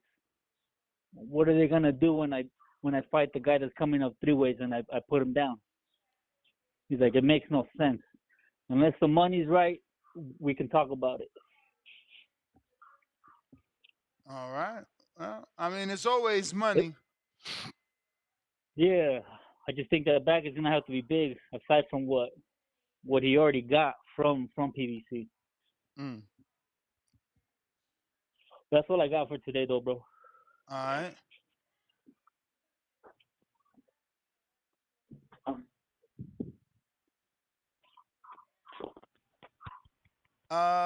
Let me see who we got. Majid on Discord.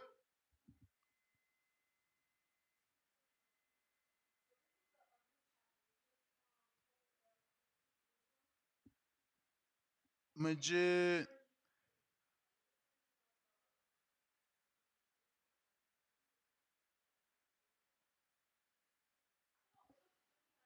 Majid, what up? All right, let me try. Who we got? Who we got? Big Gucci Nick. What up, man? What's up? Shout everybody smash that like and subscribe, man. Let's go. Yo, I agree with some of the callers, man. This is perfect. Let them shut the doors on Danny Garcia and Thurman. That way, you know, there's only one door to open, and that's Boots. Charlo's tied up. I mean, or what's his name? That dude from Australia. He's in a contract fight, right? Zoo? Yes, October 15th. So I mean, he doesn't really have a whole lot of options, man. I'm telling you. This is perfect, man. They're within the same banner in a way. You know, those guys all work together on that side, so maybe they could try to make something happen, man. Could you imagine Crawford versus Boots? This would be the craziest year for boxing. Make that shit happen in December.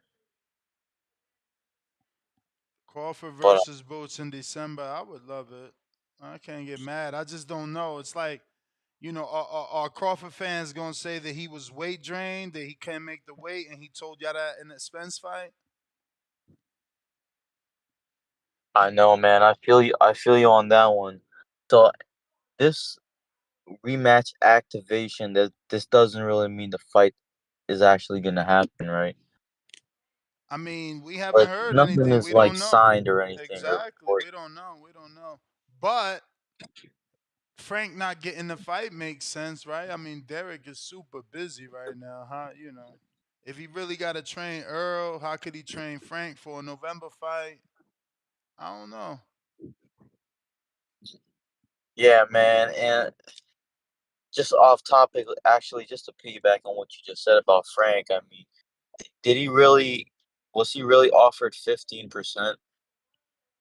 I don't know about 15%, no, but Bob Aaron was on Blue Blood. He said he gave him 6 times what he've ever made.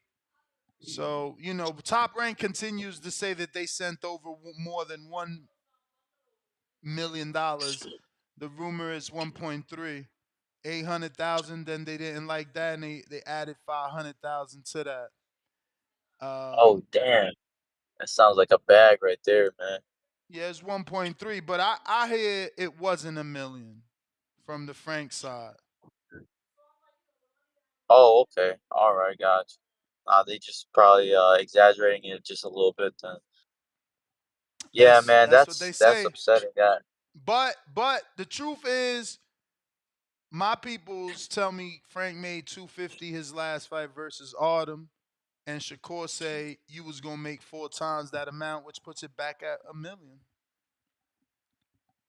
yeah, I mean, pretty much Frank ain't denying that one, right? Yeah, I mean, you know. That's why these Is contract shits needs to be public, man.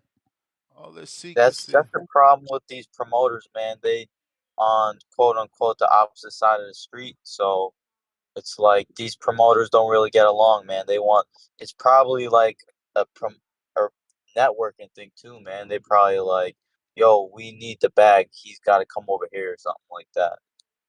Mm-hmm. But yeah, man. There's probably a whole lot more to it, but I don't know, man. Hopefully these fights at 135, start really spicing up. But yeah, man, that's what I got. Shout out to you, man. Always putting in that work. Appreciate the show, man. All right. So for those that don't know, Danny did respond, and so did Keith. Keith took to Fight Hub. Shout out to Keith. And Danny took to Twitter. I didn't hear Keith's interview with Fight Hub because it's 15 minutes long. I'm gonna have to do that after this. But Danny obviously tweeted this out. He said, "I'm rich, bro. I don't need to fight you." Hands up emoji. I've been making millions. Plus, I ain't trying to pay all those sanctioning fees. I can use some of that money to buy more real estate. So basically, he letting them know, like, look, you know, I was just trying to fight. It ain't about your belts because I ain't paying for them sanctioning fees. You feel me? You could keep those. And it ain't about money because I've been rich. I was just trying to fight, but it is what it is. I'll keep it moving. Basically, that's how I'm interpreting Danny's tweet because you know he tweeting like a boss, right? He like, I'm rich, bro. First thing out his mouth is, I'm rich, bitch.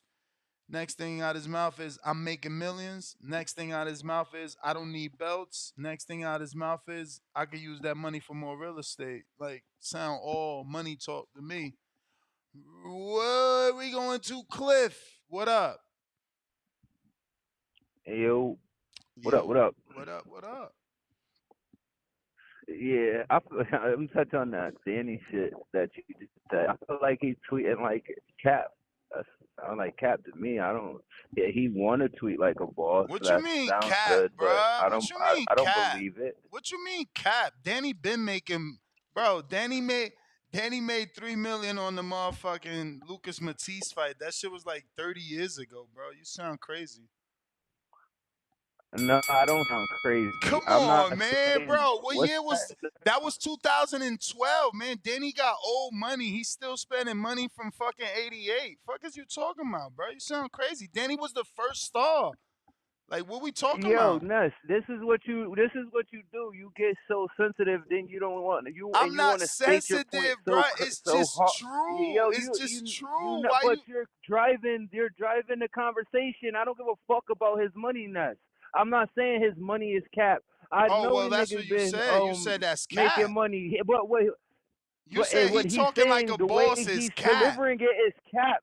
All right, go ahead. You could just tell me how I could say it's cap, and now just drive the whole conversation and tell me how Don't get he makes mad. so much money. Don't get You mad. know what I'm I'm saying? just saying But you the the one problem, chose. but You listen, the the one problem chose is you those won't let me words, talk and express myself, bruh. I and so always you let you could talk. really get I at what I'm trying to I don't say. take nobody's time You're without giving creating them the more. narrative for me. You the one jumped on. The first thing out your mouth was, that's cap. He talking like a But boss, did but he it's say one cap. thing? Did he say one thing, or did he say a whole bunch of shit? Which what he's saying, he's making a point, and I feel like the point and what he's standing on is cap. And if you let me express it, I could define to you what I feel is cap. He's acting like I don't want to fight this nigga. It's not about the money. I don't even want the belts. I just want to fight you to fight you, and that's fucking cap, nigga. If that's the Why? case, then you would have fought him a long time ago. You do want But some money. bruh, Then, if that's the champ, case, if Crawford tweeted him back, nuts. If Crawford tweeted him back right now and said, "All right, well, fight me for 20%, then, or 15%, then," you think he gonna fight him? You think he want to fight for respect? bro, Nah, man, get out of here. bro, That's cap. You know bro. you want some money. You want to put. Now you want to fight me, nigga. You want to So part. You want so a let me part of ask this you. So this let me ask you movement that this. I'm moving right now. So are you trying to tell us that Crawford is the biggest fight on PBC? For him in that division, yeah, Okay. So you certainly. trying to say that Danny can only make a big paycheck with Crawford. No, it's not. No, I'm not saying that. I'm not saying that. But he's dismissing the money as if it doesn't matter, and Because he's dismissing no, it like. you interpret But in it that does way. matter to him. But Don't dismiss it like, oh, I've been getting money. but It ain't about the money. why I just can't we wanted to just fight keep the it on fight. Like context? I just wanted to fight you to Why we fight can't you. keep it Get in the fuck out of context, here. bro? Nobody don't believe Bro, that. You in a dangerous sport that you could die in the ring. You want to get paid too, nigga. It ain't about just the money. Stop that. You don't gotta cut me off because this a paid call, so I should be able to lead into my free call. Cause you know how you like ain't this still all nobody the time cutting and you then hang up off. on me. Ain't nobody cutting you off. You so What is yours, your turn? angry. You so angry. Ain't I'm nobody not cutting you angry, off. I but this is always how give you you got it, time. Ness. This is how people have to talk to you sometimes in order. When you No, disagree, this is how people have to talk no, in you order to still get their point wrong. across. Just because you talk with a little It more don't. bass in your voice, I you don't. still was No, it don't wrong. make me. No, just because you talk and you scream don't make you right, bro. Bruh, you just don't want me to That's talk really because what you it is. know that I'm going to You prove you creating wrong. you're the type of person like you want to create the narrative for me and then argue me on the narrative that you're giving Bruh, me. you I'm not created the saying that the man narrative. don't got money. I'm not saying that he don't got money. The point that I'm making You is trying to make he's it seem acting like like it's about money, like he's Danny, like acting Danny like ain't got it's a not fucking the fight. He don't want to 46-foot fight for yacht. money, and you could keep the belt. I guarantee you, he wants to keep the belts. Nah. You think he would leave the belts? He would keep them. Come on, man. Be serious. Listen to me. And this is why these fighters hate me, right? Because when I tell the truth, someone get mad. But this is the truth. Danny got a 46-foot No. yacht. He got a yacht.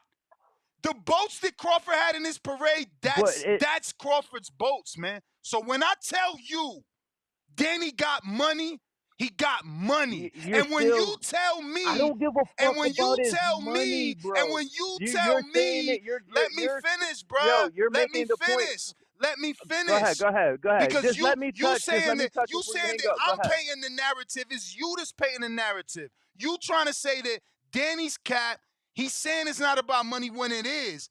If you keep it to his context, he put periods and everything for your ass. It ain't about the money because I've been making millions. It ain't about the belts because I could take that and buy more houses with it. So you cap. Cap. You cap. It's cap. You cap. The boat that Crawford had is not what Danny got. One question. So Danny proving to you he let got me ask money. You one, let me, Danny let me ask is you one, all over Instagram. we know he got money. So then why you let me saying ask you one something question, else? You the one saying Can I something ask you one else. question? Of course. Ask me 10. Can I ask you one question? 10 of them. Before you hang up. Yo, if they fight, right? Do you think if they fight for the belts, do you think he wouldn't take them and hold them? You think he'll vacate them immediately after the fight? For Danny? number one. And number two, if they fight, do you think he would take anything less than 25% since it's about respect and not the money? Answer that. I think Danny would absolutely vacate the belts. Danny been moving like a star. Get the fuck out of here. You just asked me if Danny fought Crawford for the belt and won, would he vacate him? I said yes. Immediately after. Immediately. And yeah, I don't believe you that you believe that, but go ahead. But Cliff, I'm going to give you history. Crawford immediately vacated the belts when he undisputed at 40. He immediately did he move up? But did he immediately move up? Brother, did he immediately move up? Did he fight another fight at 140? No, he didn't immediately move up. If you let me talk, you just so mad you wrong. Crawford immediately vacated the IBF so he ain't had to fight Regis. Then he gradually moved up with the via the WBO to fight fucking Horn. Fuck is we talking about, bro? I live this shit every day. I'm not just a fan. I live it every day. I breathe it. When I'm on the toilet, I'm reading. When I'm driving, I'm still listening to fucking videos and interviews. I don't care, yo. I'm just saying. Yo, y'all had a great show this afternoon. I wish I'd have been a part of it. Danny did the translation shit. Crazy. That was dope. I'm gonna get at you in the morning, yo. All right. Now, again, just because Danny got a yacht don't mean Crawford ain't got money. But I'm just saying, you can't say that my man ain't got money when he posting him and his sisters for the last 2 years in Miami on his 46-foot yacht. Like, I didn't say he don't got money. You still on here? You ain't even on here. You been hung up. Get out of here. But, you know, and then we go to 2012, man. Danny made $3 million for Matisse, bro. Like, we fucking wildin' right now. Like, that's old money. Then we go to the fact he live in Miami, man. Google why he live in Miami, man. Google the fucking tax breaks you get when you live in Miami, man, when you rich, bro. Like, y'all silly as fuck. I'm just saying, man. When you first start, it's about belts, y'all. I'm telling you, I interviewed all these guys, man. Like, I interviewed them when they was amateurs. This what I'm saying. Another thing that this kid don't know, he's saying like, oh, nah, this cat. Bro, Danny already fought Crawford for free twice, bro. You feel me? See what I'm saying? No, he won't fight him. You cat, that's. He fought him twice for free. Do your homework. But he won't fight him now. It's cat. He lying. He fought him twice for free. Free. 99. What the fuck, bro? But he won't fight him now. Y'all sound weird, man. Super duper extra weird. Yo. What up? Everybody like the video, subscribe to the channel, join YouTube members and Patreon for something. Shit, and as you saying, I just sent you a little something and shit, but you remember after the Jeff Warren fight, Keith Thurman had all that energy talking about something. Nobody wanted to, he wanted to fight Jeff Warren for the belt, but then when Crawford got that shit, he called it the WB no belt. You know what I'm saying? Danny Garcia, you know, though you could say what, 4 or 5 years ago, you know, he was talking about it was about the politics, you know, like in boxing. He ain't really fighting no good names. You know, all of this shit. You know, it's even one time when Keith Thurman said that, you know, he barely a champion. All types of shit, you know. So I feel like in today's world, when those niggas calling him out, he really just looking like, oh shit, look, these niggas want some smoke. No. You know what I'm saying? It's just some tables turn shit. You know what I'm saying? Like, I would love to see him fight both of them, to be honest with you. I would motherfucking love it. But at the same time, I could understand where the energy at. I'm like, all these people online and shit, like, y'all niggas go ahead and just look at what fucking Danny Garcia rejects Terence Crawford. You know what I'm saying? And y'all see all of the times when these fights was fucking trying to be built or made or whatever, niggas ain't won it. Danny Garcia said it's better to fight for 3 belts than 1, you know, and he made the Earl Spence happen. That makes sense, you know what I'm saying? But it's like niggas gotta like Ness, you even covered some of these shows, you know what I'm saying? These niggas either they casuals or they just don't remember or they only watch certain shit, you know what I'm saying? Cause all the footprints to why he talking like this, that shit is out there. These niggas just gotta do their homework, you know what I'm saying? They just looking for fast answers. But shit, man, that's all I got, man. Shout out to you with this late night spontaneous show. And I'ma just be listening. All right. Well, it definitely ain't spontaneous, man. We here every day at 7 p.m. Eastern, 4 p.m. Pacific Standard Time. And we're going to be continuing to bring you more interviews as well as it's a little bit easier for some of the people on the West Coast that don't like getting up too early. Looks like we got James in Atlanta. What up? Yo, Ness, you hear me? Perfect. Yo, hey man, I'm a little disappointed that Bud won't entertain those fights with Keith and Danny, man. But you know, they said what they said, and it is what it is, man. Long story short, there's still stuff out there. I mean, if he doesn't get the Charlo or the Canelo fight, I mean, he still got one other big name that hasn't retired yet, and that's Triple G. You know, Triple G is probably looking for a farewell fight, and that'll probably be a good name for Bud to go ahead and get. Just go ahead and just put him into retirement. And they both can actually retire at the same time if they choose to. Because end of the day, that's a big money fight that will still be added to a legacy, and that's the name that everybody still respects. Because there's a lot of young niggas that still chasing after Triple G. Besides that, man, I'm tired of everybody using Boots as the go-to name for Bud should fight Boots, man. Why? This nigga got 30 fights, man, and shit ain't even got a title yet. You know what I'm saying? He hasn't done shit in the sport. So why would a nigga hang around a weight class for a nigga that really ain't done nothing just because we think he's super talented. Long story short, if Boots really wants to fight, man, Boots needs to chase him because he already been doing too much work at 140 and 147. He might as well just go ahead and bring his ass up to 54 and then try to campaign and challenge Bud there.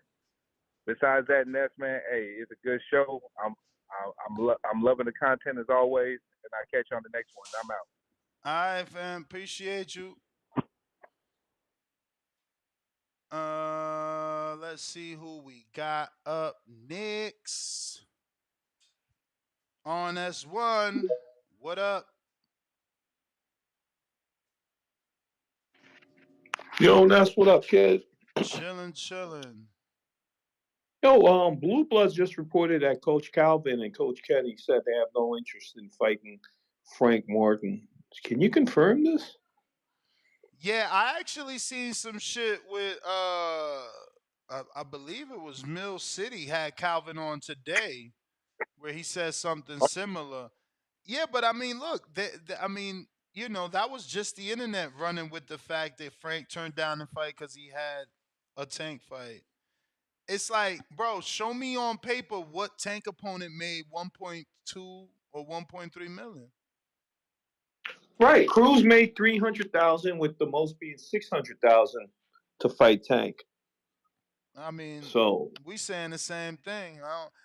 I don't know why people think he turned down $1 million to go get 2 million from Tank when Tank never paid anybody 2 million on paper, let alone $1 million. I mean, the only dude I'm even believe made $1 million was Leo, cause he named his son after Al, so he ain't do all that for nothing. Right. All right, Ness, keep up the good work, my man. Peace. Mm-hmm. Yeah, I mean, other than Leo Santa Cruz. You may feel like it's your time, but it's not your time. Other than Leo, I can't even begin to believe who would have gotten $1 million. Oh, Rolly maybe, because he was with Mayweather. And I heard Rolly's money came on the back end. Remember, not on the front end. They were more pleased with him after than before. So again, $1 million. I don't know. I mean, let me shut up, man. I'm gonna just, it don't matter to me. It don't matter to me. Who is this? Let me double check because I got a couple North Carolinas in here in the last few days. It's been Burrow City E and somebody else in North Carolina. I'd be confusing the two.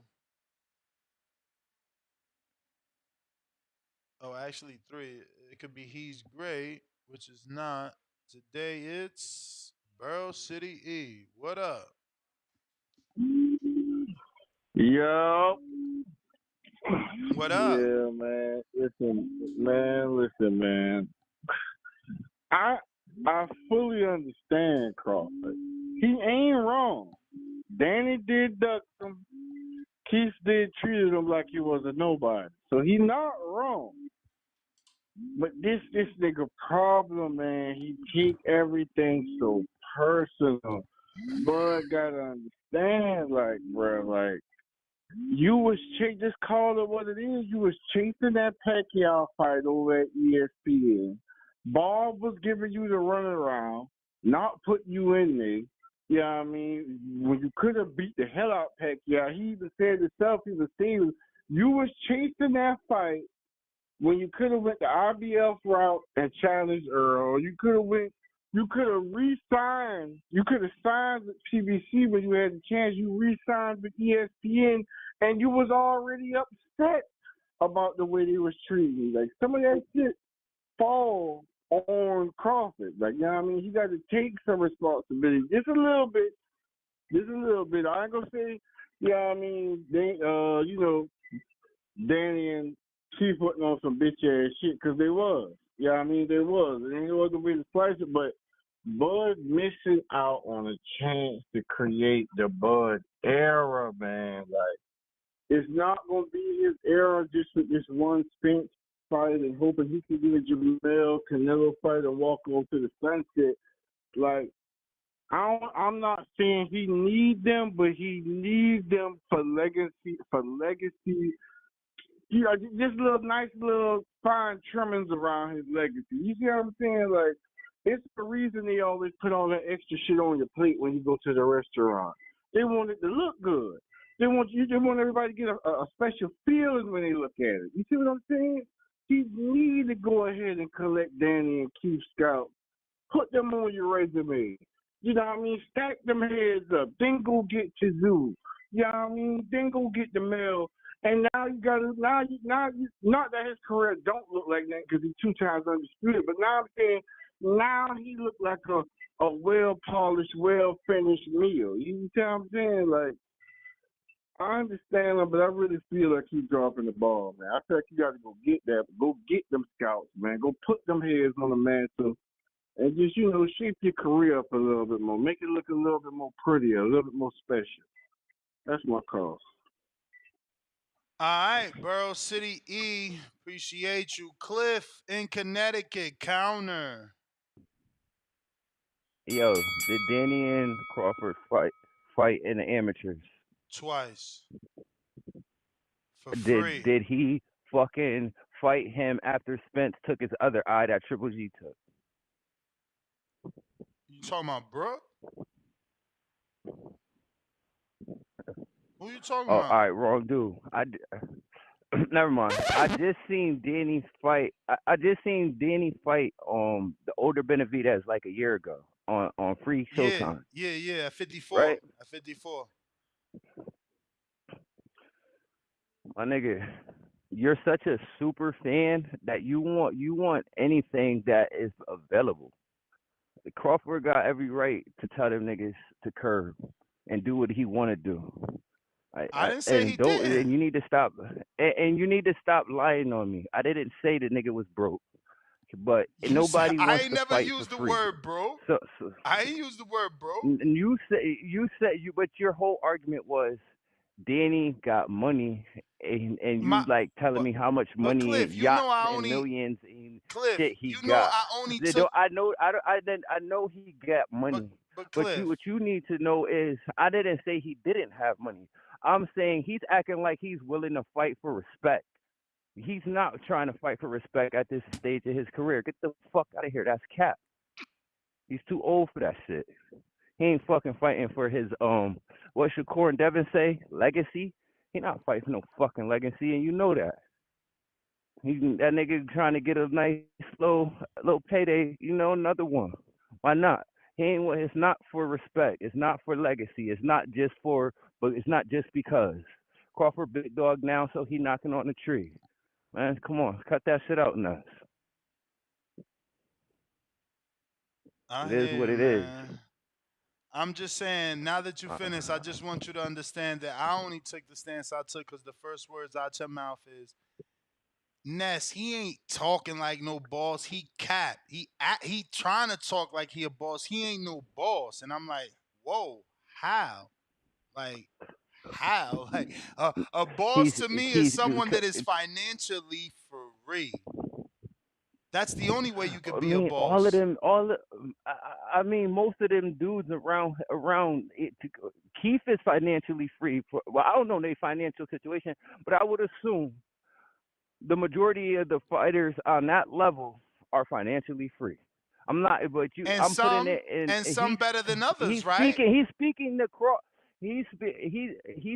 Crawford like as if you could keep the money and the belts, and I just want to fight you off of GP. Like I want to show niggas I'm better than you. Like, and that's not what it is. Like you're not better than that, nigga. Yo, that's your time, man. That's your time. But Cliff and anybody,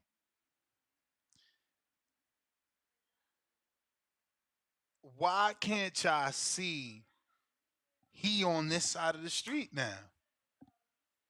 It's open season now. That's what y'all don't get. Like, bro, you don't want to get it because you don't want to get out the fan box. Like, this shit a business, man. Al ain't out here trying to build PBC and ESPN or PBC and DAZN. Al trying to build for him. So Yeah, his fighters could go do what they want, but that ain't what Al want. And if you ain't doing what Al want, then what do Al need you for? You feel me? And all them dudes is taking care, so they never cross Al. That's all they saying. That's all they saying, bruh. We was with this dude. You was with that dude. We couldn't fight. You here now. We could fucking fight. Like, we gonna act like PBC ain't been making the big fights for the last bit of 10 years. We gonna act like, oh no, this was just a conspiracy against Crawford. Knock it the fuck off, man. Let's stop the bullshit, bruh. So everybody on the PBC side was afraid of Crawford, but they fought each other. Hmm? They lost to each other over there. All I'm saying, if Crawford would have been over there, they'd have lost to him too. They don't give a fuck. They don't give a fuck. They'd have either fought, won, or lost on that side, though. On that side. Oscar Valdez ain't fight nobody but top-ranked fighters, man. Like, what is we talking about? Why we make it seem like Al does some foreign shit and PBC fighters do some foreign shit when everybody out here doing the same goddamn thing? So Crawford is mad that Danny and Thurman never fought him, but Vasil's not. You get it? Vasil not mad. He ain't cursing out Tank. He understand. He always understood. Look at his interviews. He always understood. I don't get it. It's weird. And again, the people that, ain't no this side of the street. I mean, I don't know what boxing you've been watching then. Honestly. It's absolutely a side of the street. And that shit don't exist until it makes sense not to exist. Till then, that shit is there, man. That shit is there. Ask Andre if it ain't a fucking cross the street. Y'all sound weird, man. For real. We gotta be more honest with ourselves here. Brandon, what up?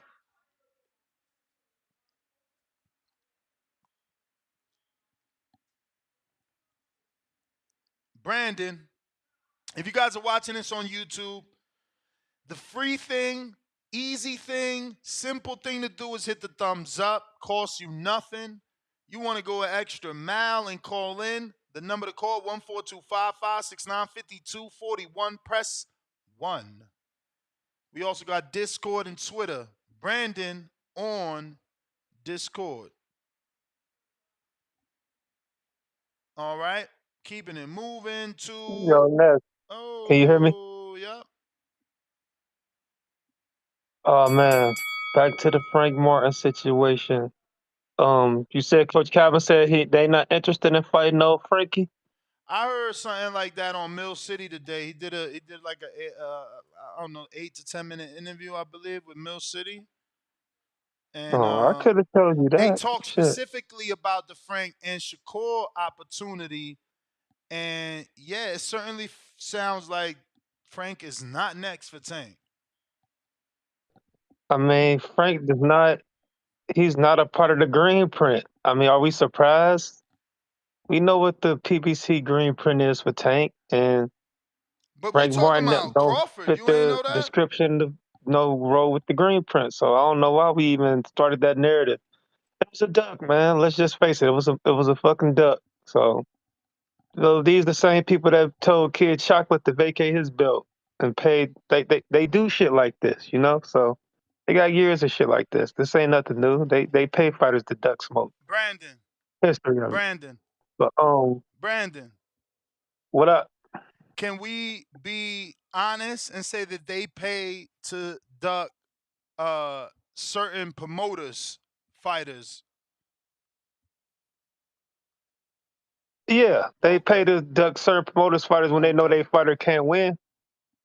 I don't know We can about agree to that. I don't know about can't win because we all seen Korobov. I mean, what's his best fight?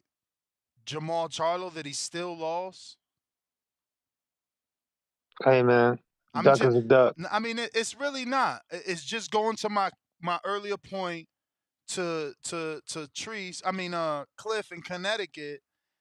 The Cold War existed. You older than him. You know it existed. Before the phrase across the street, the Cold War was the phrase. So for Crawford to act like, PBC fighters made that up, that's not true. That's disingenuous in my opinion. I would believe that, Ness, if they didn't send Felix Diaz over there and John Molina Jr. over there and people like that over there. They were PBC fighters. They pick and choose which ones they wanted to send over there. They didn't want to send quote unquote Absolutely. valuable fighters over there. So let's not act like he wasn't Absolutely. fighting PBC fighters. They pick and Absolutely. chose. But When Jeff Horn had that so belt, they put Jeff Horn on the Showtime illustrations as a WBO champ. Terence Crawford get the belt. That WBO you belt know, don't exist. it's When Jeff funny. Horn Hold had the on. belt, they Can we was have a willing to fly to conversation? Australia on a fucking kangaroo to fight Jeff Horn. Can we have There a wasn't no savage straight for Jeff Horn. Let's stop the cap. can we They have a ducked the smoke. conversation? Can we move on though? Let's Can go ahead. I'm listening. Yeah, so let's have a conversation. Let's go back. You said when Jeff Horn had the belt. A lot of Crawford fans like to do that, but you see, that's why I always tell CYP you gotta live through it. It's better for you to live through it. You may feel like it's your time, but it's not your time. So truth of the matter is, it's all cap when Crawford fans say that. The reason Keith and everybody called out Jeff Horn is because Jeff Horn was not with Top Rank. Jeff Horn had a option to Top Rank, right? So if legally Jeff could have got out of his option after beating Pacquiao, he's a free agent with an Australian promoter. Then when the cap of these Crawford fans, oh, everybody wanted to fly to Australia.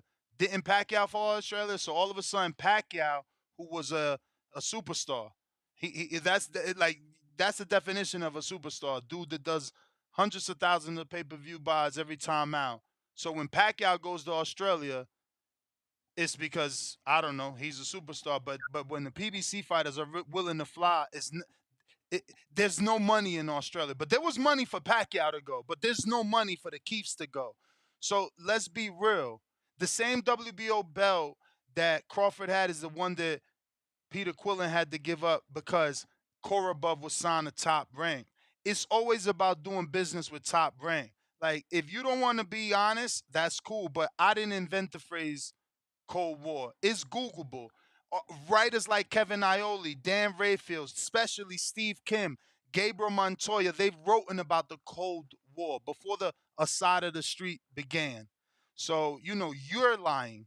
You tell the That's people now, hold on, because we don't gotta okay. argue. Let's You tell the people now that I'm lying and that Jeff Horn was signed to Top Rank before he fought Pacquiao, and that they promoted him, because that would be a lie.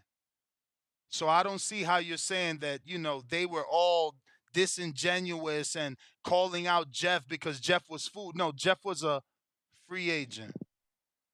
And when he beat Pacquiao, he had one option, which was that little weird ass fight that he got with the dude from the UK, McCormick or some shit, something with an M like that. And then after that, they gave him the Crawford fight because they offered him millions. But go ahead.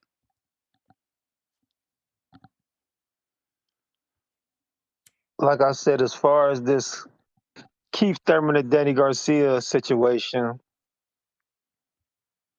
I don't see how you duck Keith Thurman and Danny Garcia when you're trying to fight Jamel Charlo and Canelo. Now, if he wasn't trying to fight Jamel Charlo and Canelo, I think Keith Thurman and Danny Garcia would be viable options. But right now, it's about getting back relevant. Danny Garcia and Keith Thurman aren't relevant. They just want to think because they had a name 5, 6 years ago, they can talk their way into a big fight. Nah, man, you gotta do something, get your name back popping, and then you'll earn that fight. Other than that, you're just gonna be sitting back and watching. Cause right now, like boxing is a what have you done for me lately sport, and them dudes, nobody's really speaking about Danny Garcia and Keith Thurman right now. So shit, do something first. Bud is popping. He's on the bigger and better things. That's just how shit go, you know. Other than that, I'm gonna let you go next, man. Uh, you have a good night, my man. Thanks for the impromptu show. Yeah, man, it's not impromptu, man. We're here every day at 4 o'clock on Pacific Standard Time, 7 o'clock Eastern, every single day. We going out to Bacavelli, but you seen how calm he was at the end when he got the facts. Everybody likes to say that Jeff Horn shit, but that's just the truth. Like, it's like, let me give you another situation. Let me think quickly. Try and remember who just won a belt that was free. So everybody starts calling him out. You know what I mean? That's not uncommon, you know, especially when you're someone that isn't with a big promoter that's gonna, keep that belt on their side of the street. Man, I can't think of another vacant title situation. But I got Bacavelli. What up?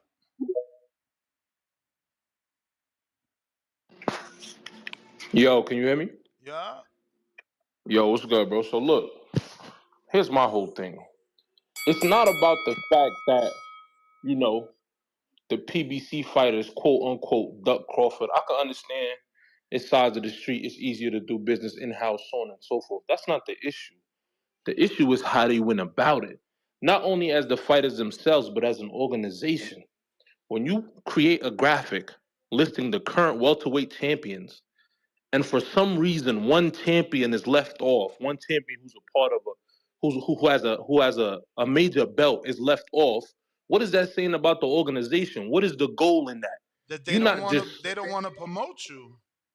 but the problem with that is it's one thing to say we don't want to do business with you. It's a cold war. It's a whole nother thing to try to affect the perception of the people. To be like, oh well, these are the current champions. These are the champions. Those are the champions. It's fact. On that list, 3 of the fighters who was on that list was PBC fighters. I'm gonna go So it's back. not like. I'm gonna go back to the Go ahead. easiest analogy that I've been given for years. Do you believe that Pepsi or Coca-Cola, for that matter, would do a commercial with a live testing of two colas, not telling the person which one is Pepsi and which one is Coca-Cola? Would they dare do that? Right? Because the No, person that doesn't know could pick up by accident the Pepsi glass and think that tastes better than the Coca-Cola, right or wrong? absolutely. So then But why in am the I analogy that you champ, just gave champ, me, and then champ, let me just I'm gonna let you finish talk. because the end is Uh, sweet. So then why would I show Crawford? I want you to buy so in the analogy, Coca-Cola. I don't want you to buy Crawford's Pepsi. I want you to buy PBC's Coca-Cola. What can't y'all get? I'm not in the business to help Top let Rank me know when sell you let me know when you're units. done.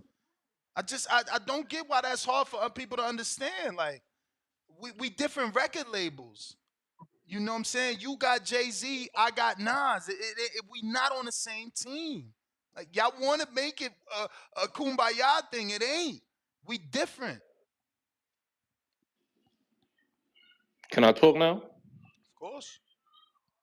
But your point is noted. But what you feeling because you didn't let me finish, you don't understand where I'm going. My point is that's what they did. And I believe they in their right to do so. As you said, it's a business. You feel what I'm saying? They could go about doing things however they want to do. It's their right? Like you said, they fucking Pepsi. They selling fucking Pepsi. They not selling no Coke, right? That's how it is, right? Mm-hmm. So on the back end, when the shoe is on the other foot, when the person who was impacted by that, because you free to do whatever you want to do with your business, but I'm free to feel however I want to feel about what you doing, how it's impacted me, right? Mm-hmm. So on the back end, and we talking about Bud. What do they say about Bud? That nigga mean. You could tell You just may by the feel way like it's Bud your carry time, his lifestyle but that it's that not nigga your don't time. fuck around. Like you could tell he hold everything. Like he one of them people who was always counted out. He one of them people who always had a chip on his shoulder. He held everything anybody ever said about him in his chest, and that's what got him to this spot. So when Mm-hmm. the foot, when the shoe is on the other foot, y'all niggas can't be sitting over here. Well, why is he doing this now? Nah, nigga. When y'all was doing what y'all was doing, and it was impacting Bud, however it was impacting him, it wasn't no issue. Yeah, but So on the champ, back end, hold on, let me finish though. Let me finish because my call about to be done, and you can say what you want.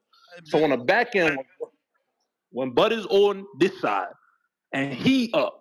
And he not even worried about little small shit going on. He looking for big shit. But Bud is in the upper room. They talking about could he have fought against the 4 Kings. He's not worried about Keith Thurman or fucking Danny Garcia. He doing big shit.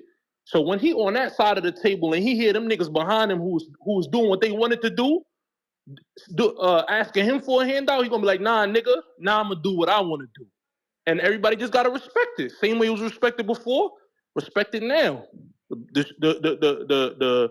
The shoes on the other foot. That's my call. yeah, it's it's like I said in the beginning. Even in Bud's tweets, he called them pawns. If you understand chess, pawns can't move in any but one direction. And for any little dickhead that wants to be technical, it can move sideways only when it's eaten. That being said, if you're a pawn, someone's pushing you. That's just the analogy. I'm sorry that you never was taught that, metaphor. But if you're a pawn, someone is pushing you. Who's the someone, Ness? Al Heyman. Who's the pawn? The fighters. Who called them a pawn? Terence. Who understands that they were being pushed? Terence. So then now that they on the side of the street as you, why take it out on them? That's all I'm saying. That's all I'm saying. Now I get his response to that. He said, yo, for years they said they was their own boss. But again, you doubled down again and noted that it was all Al. So then, like, again, why you kicking they back in? You feel me? Like, I gave the best analogy. No one ever gonna beat that. Coca-Cola will never promote Pepsi, man. So all that, yo, they was ignoring him. They was acting like he ain't exist. Bruh. What the fuck? They gonna bite the hand that's feeding them? They gonna do what Crawford did? They gonna sue they promoter? Like, that's the two options. That's the two options, right? And we seen Darrell. What happened with Darrell? It's not like on the it's warm and fuzzy on these boxing streets. When these dudes get mad, Mikey got mad, right? He set out for 2 years. Andre Ward got mad. He set out for 2 years. I'm giving you world-class elite fucking fighters, Hall of Famers. So, all you dudes like, yeah, stand on your two, man. Fuck that. Fuck that. If they really wanted to fight Crawford, fuck that. Stand on your two. Fuck that. Yeah, fuck that. Because I ain't seen no contract. But let's say some fuck that about this right here, though. Because, I don't know. Yesterday, Keith was valuable. Today, he's not. This man, Keith Thurman is a big welterweight, a unified champion. Somebody has to see Keith Thurman. Why am I the biggest supporter of Keith Thurman? I don't know. Why? Because he's the best. He's one of the best. That's why. Because he's one of the best. Y'all keep trying to forget Keith Thurman, trying to put Keith Thurman down. Keith Thurman is the best. Outside of Bud Crawford, Earl Spence, Keith Thurman is the best. You can't discredit this man. Keith Thurman is a big welterweight, a unified champion. Somebody has to see Keith Thurman. Chill. That's it, Bernie. Chill. I know all these Crawford fans calling in, dying on a Crawford show where they don't even know Crawford just building a fight. But y'all so weird. It's like one caller got it. He said, nah, Crawford just saying that shit so he could get more money. But I got some callers in Toronto. Who we got here? This looks like T in Toronto. What up? Ness, what's up, brother? How you living? Chilling, man. Can't complain. How you? Straight, man. I'm straight. Just getting in from the work shift. Late night as always, but tapping with you real quick on this Terence Crawford subject. I agree with some of the other callers when they speaking about Terence and how hard-headed and how petty he is, right? He likes to get his get back. Word. No matter which way he can, right? So it's not a matter of whether or not he can go in there and beat these fighters. He know he can beat these fighters, but Errol, to his credit, told Al Heyman, yo, listen, this is the fight that I want. The other fighters could have done so, but there were other fighters that was already there. Al did what was best for the company overall, because they know if they suck him in there with with Bud Crawford, Bud was probably going to zip him up. We saw what happened. I don't mind the Keith Thurman fight. Danny need to stay far away from that man. Far away from him before he don't fight again. Danny too easy to get hit. It's not a good idea for Danny. I get it. He wants some more money right now for himself. the biggest fight available is Bud because Danny done fought everybody already, respectfully. So there's nobody else to fight, and he ain't in the rush to fight Boots Ennis because there's less money there. The same shit gonna happen, and it's another Philadelphia fighter. So Danny kind of running out of options. He looking for Bud. Whatever it is, what it is. Keith has an option of going the Bud route or going the Ennis route. He's got to do something to earn the Bud fight, something recent. I don't know who he's going to fight. Maybe you could throw some names in the hat out there, but like the other caller said, there has to be something for the audience to cling on to say that Keith Thurman is back. The young Keith Thurman, the Keith Thurman of old, ponytail Keith Thurman was a bad motherfucker. I would have loved to see that fight, or that version of Keith and Bud, because he is twitchy, he's fast, he's explosive. So he does have a chance to do something a little bit different than EJ or prolong the fight longer than EJ. But I don't know who this slick-haired reporter-looking Keith Thurman is. Like, I don't know this guy, man. He's not the same kind of fighter, and we don't see him enough to really get excited about it. That's his only problem, but I don't know what you think. Yeah, I mean, Keith said on a couple of interviews he fighting at the end of this year. I don't know who. And I guess the smartest thing would do to put him on the undercard of Earl and Bud, depending on what weight they fighting on and depending on what weight Keith want to fight on in. But I don't know who Keith going to fight. I'm with you, though, that he certainly needs a name to make people think he's that dude again. And, I mean, the only dude you could do that with is maybe a Cat Velasquez, but certainly a Boots. Right. He only got You may one feel loss, like it's and your that one time, loss is Manny but Pacquiao. it's So not if your he time. go in there and black on somebody, like get somebody the fuck out of there, look sharp, look explosive, and have a highlight reel knockout, now he can say, "Yo, listen, run it," because ain't no shame in losing to Manny Pacquiao. I don't care how old he is. That's the bell, T. Let me get you some other calls here. We got Stay Wavy. That's what it do, how I'm telling it, man. Straight. Alright. Yeah, man. Be honest with you, man. I think Bud is I think he's like doing the most, man. Like, you know what I'm saying? Like, from what I remember, I think Keith Thurman actually was trying to make that fight happen. He was saying that Bob Arum didn't want to pay him properly. And, you know, if Keith Thurman coming off the Manny Pacquiao fight where he made the most money he ever made, you know, why would he take a pay cut to fight somebody he got a better resume than? You know what I'm saying? That's not on the same, you know, I feel, you know what I'm saying? I don't think Keith Thurman necessarily ducked him. I think he wanted to make that fight happen. But, you know, I think Terence Crawford should be mad at Bob Arum, man. I think Bob Arum just didn't do a good job of getting him those fights. You know what I'm saying? Like, you know, like somebody said, Danny already fought him twice in the amateurs. Like, and Danny's fought Errol, Sean Porter, Keith. Like, why would Danny Garcia be why would he duck Terence Crawford? It just doesn't make sense.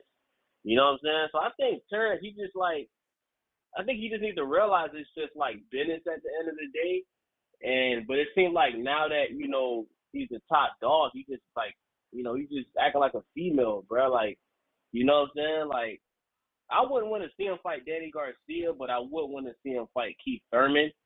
And I think it would be a benefit for him to fight both because, you know, you can say, hey, I beat Errol and I beat these two dudes that Errol beat.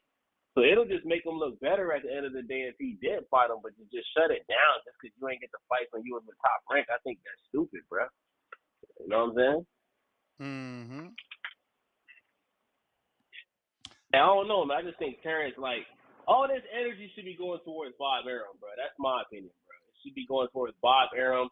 They didn't do a good job of promoting him and making him popular. They was more focused on Lomachenko and niggas like that. You know what I'm saying? So have that energy for Bob Arum, bro. And isn't he signed to PBC right now? Nah, I mean, it's just a rematch clause, you know. He could walk after this. He not with the PBC, but he does want a fight that's on the PBC, man. So I don't know how smart this particular move is? Trying to fight Canelo and Charlo, and they both with PBC. So how you sitting on PBC? Like, bro, like, be mad at top ranking ESPN, bro, for not putting that bag behind you and getting those fights, bro. Stop being a bitch, going on Twitter doing that Meek Mill goofy shit. You know what I'm saying? That's some goofy shit, bro. Terence Crawford doing some goofy ass shit, man. Like, you know what I'm saying? Like, man, see, I like Terence Crawford when he was quiet, not talking, bro. He need to go back to being more quiet and just, you know what I'm saying? This nigga is doing too much. You may But feel all right, like man, it's that's your my time, call, man. Subscribe to the but it's not your time. Appreciate you, man. Appreciate you calling in. Word. Voice of the people, there is no equal. Appreciate everybody calling in and using our platform to get it off your chest and voice your opinion on said topic here. Looks like we got ourselves another new caller. In the 717, who's this?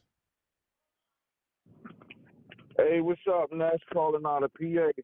PA, man. What's going on in PA? What's your name, brother? Money. Money, talk to us. Hey, man. I want to start. It's a couple things I want to say, man. They need to find a way to go ahead and make these promotion companies into team owners, league owners. Like, just make it a league so that way these promoters can't keep playing these types of games, picking and choosing who gonna fight so they can get some money to get the most money. Make it into a league or something.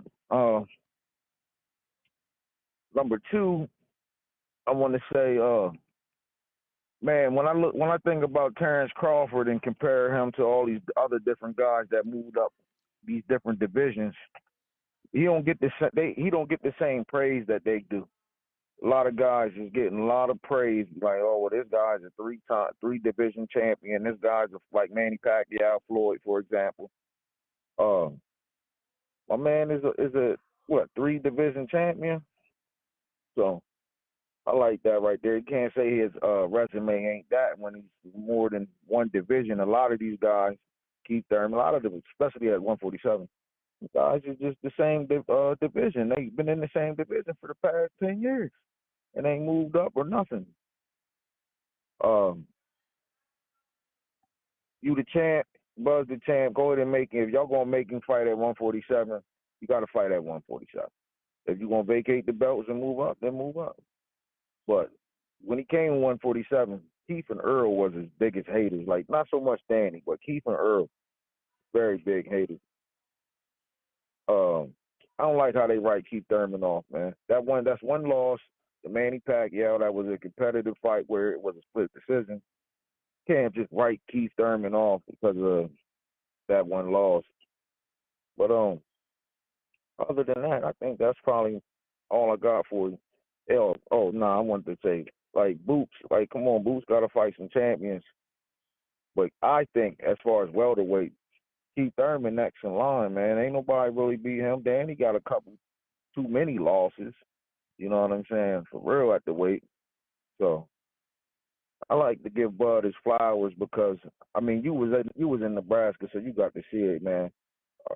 The conduct, what they represent, what they bring to the table as an organization, him and his training staff, the youngest that he's working with, young champions. He's really got a lot of them under his wing, you know, giving out. He's really like everything that Floyd Mayweather ain't, but everything Floyd Mayweather is as far as skills and talent, but personal conduct outside of the ring, he's not. So he doesn't get like that shine and stuff, but we should try to be getting these promotional companies to be a league, like how the NFL. And then another thing, I'm done after this, Ness. Isn't like ESPN the biggest sports channel in the United States? Besides maybe Fox Sports, you know You what I'm may saying? feel like it's your So that time, was an awesome business. but it's not your time. Excuse me? That was just the bell, Hello? brother. That was just the bell on the end of the call. Oh, okay. But I'm like ESPN. That's a good business move to be. Something happened there where they weren't promoting boxing good enough on ESPN because I'm thinking that's a good business move. to be sponsored by ESPN, man. But that's all I got for you, Nuts, man. Love the show. Y'all keep up the hard work, man. You know. But let's keep giving Bud his flowers, man, because this fight was a long time in the making, and everybody doubted him out, and now they already trying to feed him to sharks already. Like that man enjoy his win, man. Ain't even been a month. All Too, you right, know? champ. Appreciate it, man. Charles, counterpunch.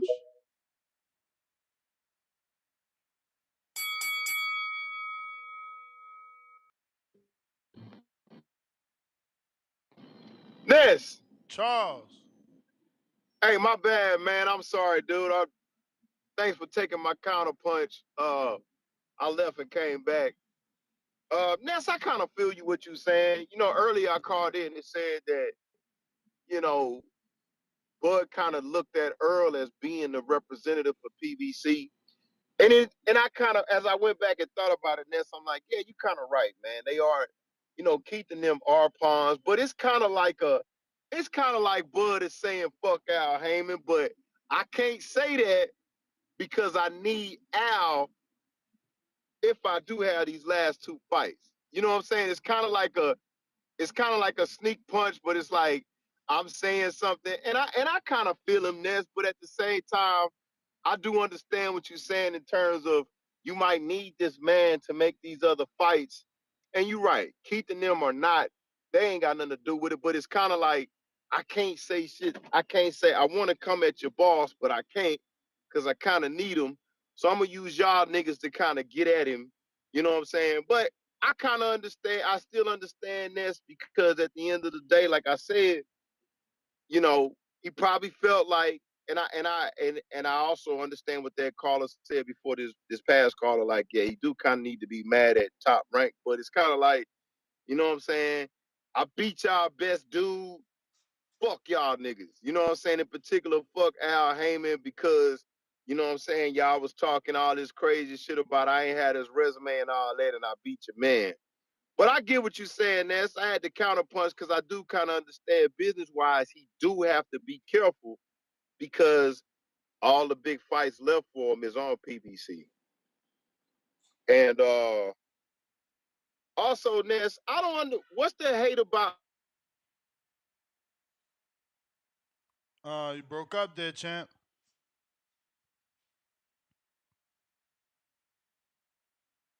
Charles, dead spot. Ness. I hear you now. Yeah. My last thing I was gonna say, I don't understand why I don't get the hate for Keith Thurman, man. I really don't. I don't understand why people talk down on Keith Thurman.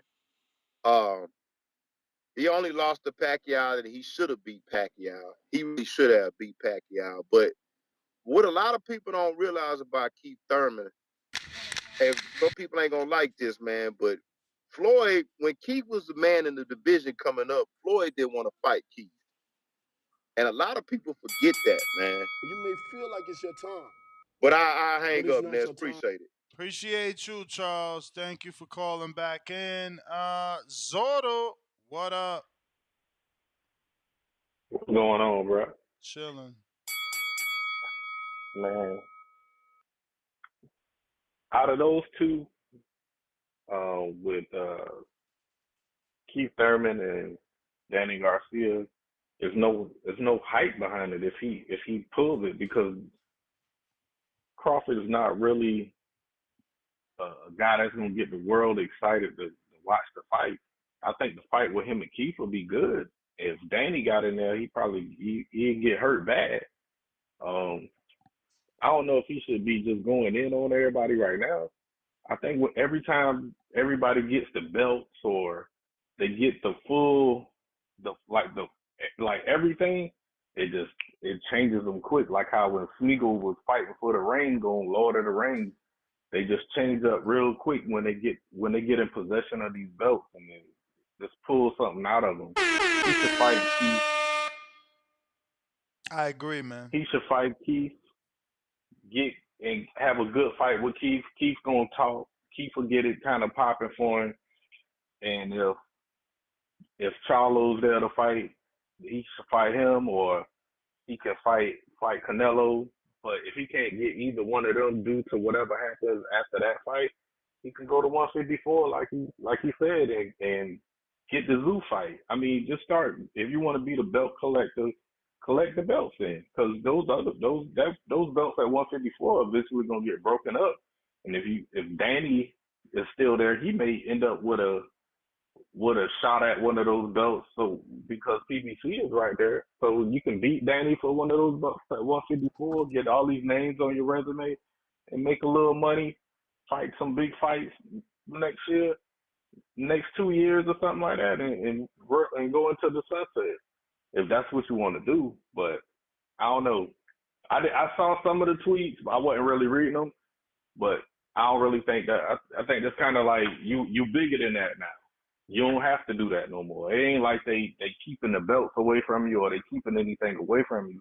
You showed the world that you can become undisputed at 147 without the backing of anybody, really. You just had to get on a platform, and you did it. And that's a huge accomplishment. And he shouldn't have to, lower himself. You at king status now. You don't have to lower yourself down to like demean the rest of the fighters. Like, oh, you didn't let me fight you, or you didn't want to fight them. Man, it don't even matter no more. You the king, and you can go get some more crowns. So that's what I would do. You could get you a Keith Thurman fight, get a little money, and wait for everybody else, unless Errol is really gonna fight feel you. like it's your time, but it's not your time. All right, let me get to Nike. What up?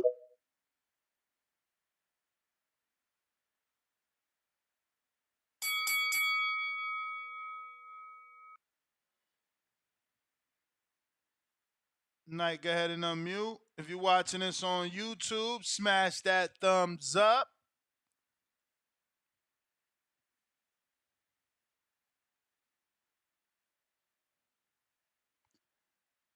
If you haven't already subscribed, go ahead and do so. That is the second show today. We got NFL. What up? Yo. What up? What up, Ness? About this whole Keith Thurman, Danny Garcia thing, I don't think neither one of them deserve a shot. We being honest. Like, Keith Thurman, after that loss to Pacquiao, he sat for like 3 years. Only person he fought since then is Barrios, who just got to the division. He ain't been doing nothing. He ain't really earning no shot, man. And you talking about Danny Garcia? I don't even remember him winning in his division. Like, wasn't he supposed to fight Laura for the what was it, 154? Yeah, he was supposed to move up to 60. Yeah, like what happened to that? They were supposed to fight back in August. They never got a date. I don't know. It's just been, PBC. They got to announce that whole back half of their list, they schedule. They ain't done none of them fights. Remember, he had an August 5th rumored date, never happened. Right. And plus, his last fight was against Jose Benavidez, right? At 54. He's not even in 147 no more. So why is Danny Garcia's name even coming up? Because Danny the one that said he could see a fight with him and Crawford happening. Oh, he's looking for a check, man. Yeah, I seen that tweet. He posted like, yeah, I made enough. Nah, Danny, move on, man. Move on. If anything, it's Boots' turn. So if it ain't Boots, I would say Crawford just vacate the belt. So just move on to the money fights like you said. Because I think Danny talking about fighting him at 54 or higher, just as a fight. Like Danny ain't fighting for them belts. He at 54. He ain't made 47 since the Earl fight. That's mad. Oh, yeah, that's like 2019, ain't it? What year was that? Oh, I can pull it. I was just looking at box right before I turned down too. Yeah, that was 2020, December. Yeah, 2020. Mm-hmm. That was a while ago. That's what I'm saying. Like, I'm pretty sure. Like, they all talking. Like, I heard an interview where Keith said, "Oh, I'll fight 54," and then I was on the phone with Keith. He like, I always wanted the Canelo fight. I'll move up and fight Canelo too. So everybody just want to check, man. Come on. You know we're in recession now, man. You know them ads getting high. They just want that check. Cause ain't nobody called for Terrence's name any like past 2-3 years. Now he got that win. Everybody lining up. I want to fight him. I can beat him. I He can do did better than Earl. 600,000. He did 600,000 50 pay-per-view You may buys. feel like it's your time, It's No, he worth did his it. thing, but it's It's but not your worth you it time. at the top now. right now. I don't blame him. He at the top right now. You feel me? He definitely should weave him out. Pick who you want to fight. But Mm-hmm. I wouldn't even entertain them two fighters. But that's my time, though, man. I appreciate it. All right. Damn, a lot of people feel that way. They don't even want Danny and Thurman. We got a poll here coming up on 900 votes. Did Crawford do the right thing by ethering Keith Thurman and Danny Garcia?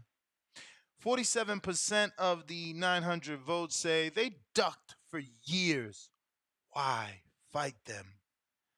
7% said bad by Crawford, burning bridges. 25% said he wants only the bigger fishes.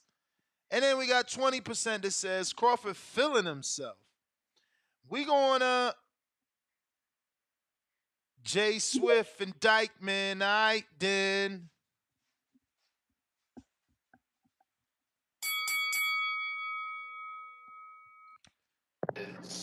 Yo, what up? What up? What up? Can you hear me? 25% said he wants. Hello. Yo. If I speak, it's Can going y'all to hear me? echo, man. Okay. I don't know why everybody's like banging on Terence Crawford. I mean, what he accomplished with Earl Spence is the equivalent of a World Series and a Super Bowl championship win. Or even an NBA championship win. I mean, it ain't like he was a gold medalist or nothing. He was rocking, but right now he's just happy as fuck. Everybody banging on him like he not supposed to be happy. He running around trying to talk to everybody, smiling and everything. So I mean, what you expect, and that's the nature of the generation today. If y'all niggas ain't happy, y'all don't want nobody else to be happy. What kind of shit is that? And y'all gotta stop banging on my man's Keith Thurman. Cause when Keith Thurman fought Pacquiao, he was already 15 months out because of a shoulder injury from a traffic collision and a rib. And if you ever go back and watch that fight, because I watched it from the beginning, the first time they fought, he was throwing punches at Pacquiao, and Pacquiao found out that the punches he was throwing, he couldn't hurt him. I mean, his jab was good, but he couldn't land that right hand, and he should. To me, I say he should have never fought. But Keith Thurman is not that kind of guy. Keith Thurman is that kind of dude. Be like, what? Oh, you want to get out? And he's ready to get out. He's a fighter. Yeah, he's. Oh, I think he's what 30, 31, 32 now. But he's only got one loss in his resume. He's like 30-1, and that one was Pacquiao.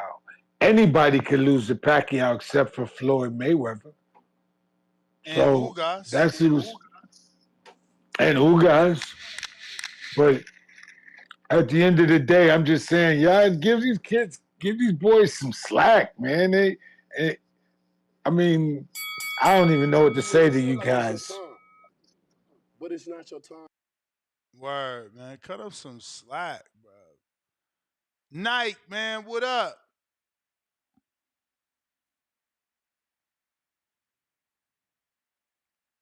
If you're watching this on YouTube, smash the thumbs up. Night Hendricks, what up? Coach Bob, what up?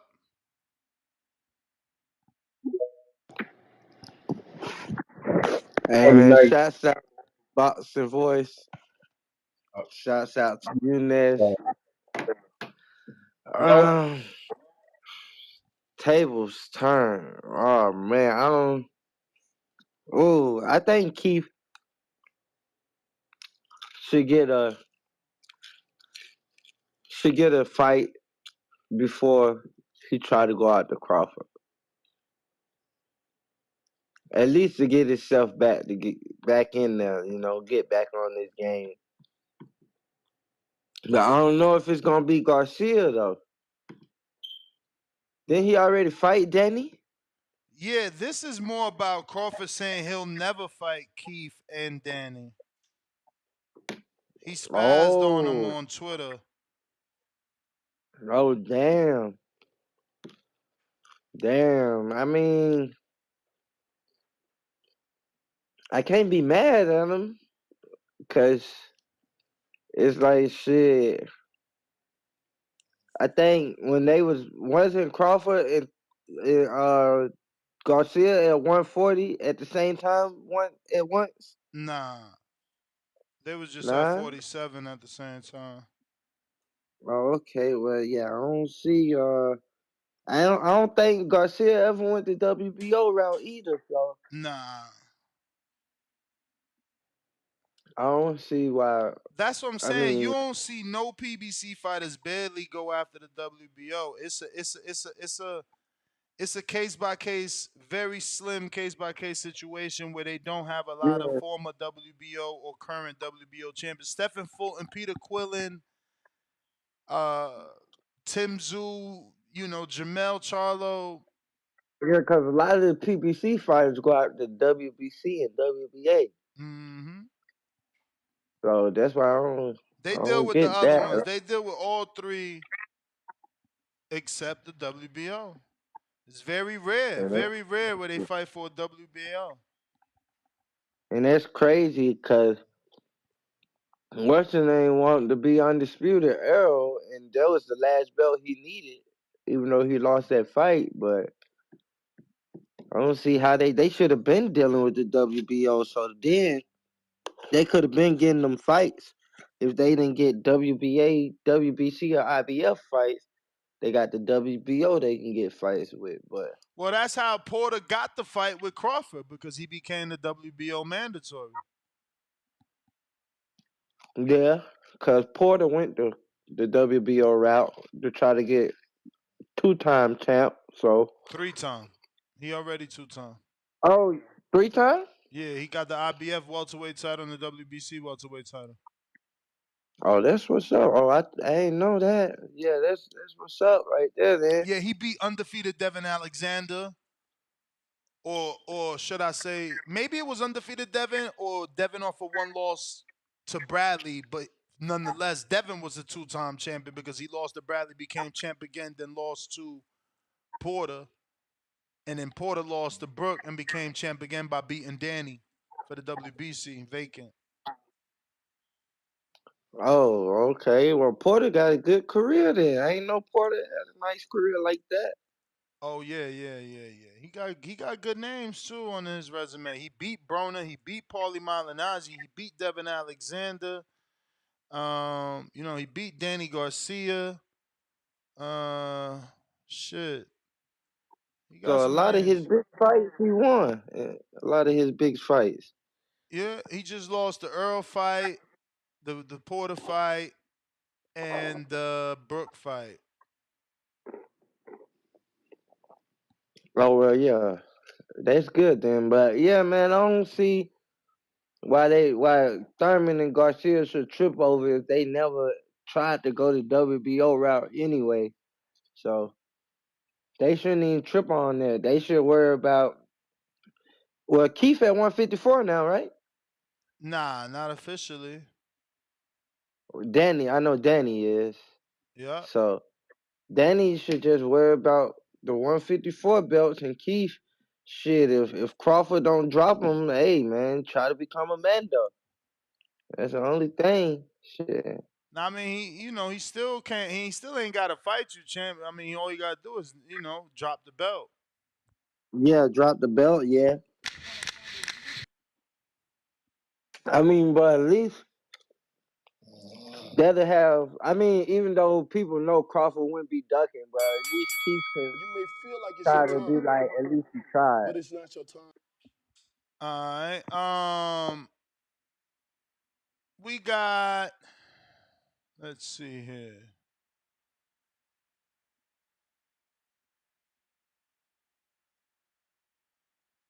$2. Keep it moving. Back then, didn't want me. Now I'm hot. They all on me. That's the perfect fucking super chat for this. Shout out. He came back with another one and he's like duck emoji, speaking head emoji 4 times. Trap Media $2. He doing the same thing to Boots. Hypocrite, shaking my head. I'm glad I read that because that triggers something. Like, yo, bro, they all do it. They all do it. Like, I promise you, I lived through Cotto complaining about A-side tactics and, oh, Pacquiao made me catch weight and this one made me do that. And as soon as he got the A-side, he made a catch weight for Canelo. He made a catchway for Sergio Martinez. Like, bruh, once you in control, it's like my man, he had the best call. Cause I watched the Lord of the Rings and I know that little weird looking dude, when you get that ring, you turn into that dude. The ring changes you and them belts change these motherfuckers, man. That's the saddest thing. It's the saddest thing. Cause I seen them all go from not divas to divas. Mad bet. Even Canelo. Even Canelo. Like, look, Canelo took short money in the Mayweather fight, the Cotto fight, right? And then they put him in the catchweights in the Mayweather fight and the Cotto fight. He turned around and put motherfuckers in catchweights too. He turned around and do rehydrations. It's like they feel the need to do it to the next man because they got done. It's crab in the barrel mentality, bro. Like, you did it to me, I gotta do it to somebody. Matt Bent, $105. Daily dose of Tanquil. Bud feeling himself. It's his time, though. He's the done data at the moment. Tank still the face, though. Cliff in Connecticut. Nobody said he doesn't have money. We settled that, Cliff. Back with another $2. He said, lie on me to make you look good. Crazy. You weak for that. I ain't lying on you, Cliff. I ain't lying on you. Mad Bet 500. Mad Bet 100, $5. Excuse me. Second dose of Daily Tanquil. Danny, A+ translator. Ness, bring the boxing heathens back to reality. Preach. Be honest with yourselves. Folded hands in prayer emoji. Amen.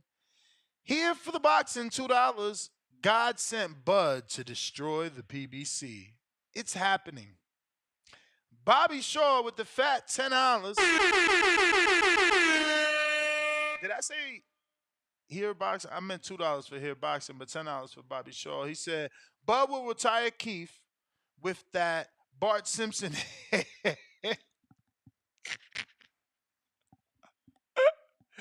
With that Bart Simpson hair and Danny. The best thing they can do is fight each other. Keith versus Danny. Do like Devin Haney. When you move, we move. Just like that. That's funny. I get what he's saying. When Shakur move up, he move up. I get you. I get you. You're a fucking hater. I don't want Danny Keith. Stop saying that. You motherfuckers need to stop saying that. Like, I don't want that, man. Fuck out of here. Why we gonna do like that's like some let me shut up, man. But no, I'm not even gonna say what it is, because you know if they do that fight, then it's gonna be pay-per-view too. It's like, no, man, stop saying that shit. Shit weird. Fuck we want that shit for. Why do they rematch each other? One in one division, the other in another division. Like, what does it even mean? What would that fight even mean, bro? Profound Dreamer, what up? Gather around TVV, that's if you're still listening, and get on down with these profound rhythms. What up, Ness, man? I ain't gonna lie, man. I'm on my I told you so tonight, man. I try to tell y'all during the Canelo situation when Canelo was saying who has Crawford fought, I was telling y'all Crawford is working himself into a desperate situation. Bro, here you go. Once Canelo, you funny with I'm not this. getting off it, Ness, because once Canelo and Charlo duck him, he ain't gonna have nowhere to go, and it's gonna be his own fault. I'm not mad at him for saying what he's saying about the PBC fighters, but he gotta realize the rest of the world don't know what was being said about him in these YouTube streets for these past 5 years. Like that's some like minor stream stuff. Like mainstream wise, most people don't know what they was talking about. So you kind of just look crazy, you know, shitting on these potential opponents. Now when Canelo and Jamel duck you, where you gonna go? You can't fight Keith because what you just said. You can't fight Danny because what you just said. You're not gonna fight Boots. So where you gonna go? Because at the end of the day, PBC and Showtime got the fighters that you need to fight. And if you only gonna work yourself into a box where you only gonna fight Jamel and Canelo, you can't be mad when it blow up in your face. Maybe that's what I'm trying to say. So if he desperate, why he killing potential opponents? Now you changing your narrative. You're trying to say he putting himself in a desperate situation. First, your call was not today. I'm just saying your original desperate call was, oh, Crawford's a desperate fighter. Look at him. Look at him. But a desperate fighter would be trying to fight everybody. This dude is legitimately telling you he only want one fight, Canelo.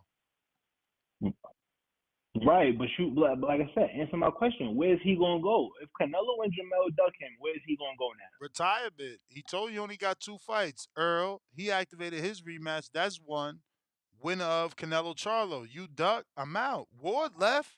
They all cut from the same cloth. Ward, Shakur, Crawford, they the same. You see they hang together, they clicked up. Oh, but is that what we need right now? Like he's still I'm not in saying good I enough want him shape to to give retire. us one more. I'm not saying I want him to retire. I'm just telling you what it is, bro. Look at Ward. Ward said, I'll fight AJ. Dudes laughed at him. He left. Yeah, Ward was bugging for that. I'm glad that never happened because Ward was smoking something when he said that. Well, but also I mean, want to I say wish it too, would have happened now that we see AJ got blamed by a 6'2" dude. Come on. See, like, Black fans are getting crazy. So, y'all really think Crawford could do something with Canelo, and then y'all think Ward could have did something with AJ? I'm just saying, did AJ get blotted by 2 dudes that were smaller than him? Yeah, but they wasn't Andre Ward small. And they also wasn't the last man to win a gold medal. They also haven't lost since they were teenagers. They could never be Andre Ward. That's all good. Hey, thanks for the call, though, Ness, man. I appreciate you doing this show, baby. You already know. I love this show, bro. What else would I be doing? Smoking weed, playing chess and shit. I'm old already. I don't do nothing else. I don't go out like that. We go out like family shit. I don't be in no clubs, none of that shit. Tip Bellis.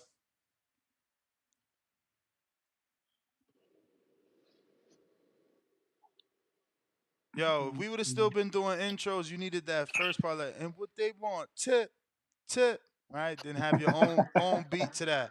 What's up, though? Yo, man, it don't get any cornier than this, Ness. Like, come on, bro. What we talking What's up about? with Bud, man? What's up with Bud, man? Like, why is it when it comes to Keith, he don't want to show that energy, bro? Like, my man said, blatantly ducking the man, and then people are advocating for this. Like, I don't understand today's boxing fans. Bro, we gotta stop because you about to make me not understand you and the type of fan you are. Once, like, yo, we can't change the definition of undisputed. That's the definition of clearing out your division. He don't owe Keith nothing. That's just the truth. He don't owe Keith nothing. He, like, once you undispute, that is the real definition of clearing out the division. Like all his Boots and Thurman and standing, that's not what undisputed mean. He cleared out the division. He's entitled to move up like Jack Catter, Josh Teller could have done, like he did the first time. You know, like he don't gotta stay there and defend that. That's very expensive to ask that dude to defend all 4 of those sanctioning body belts. Nah, man. I disagree, man. I hear you. Look, You're entitled to disagree too.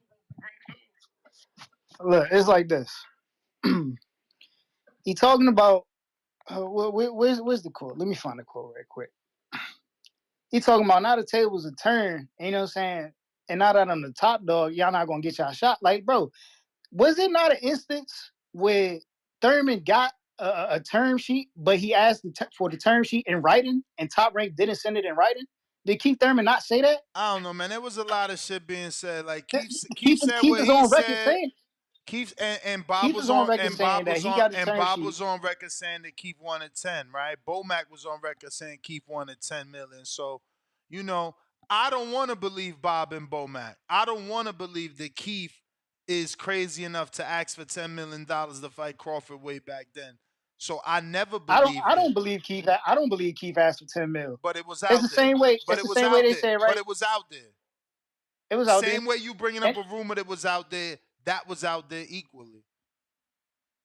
And then it's also the Danny Garcia thing, where allegedly they offered Danny 3 mil, but really what they were trying to give Danny was 1.5. Well, they offered That's why Danny 4 mil. That's the truth. And the reason he didn't take it is because it was a 4 mil on ESPN, not pay-per-view, and it was going to be ESPN, the app. No, it was going to be pay-per-view.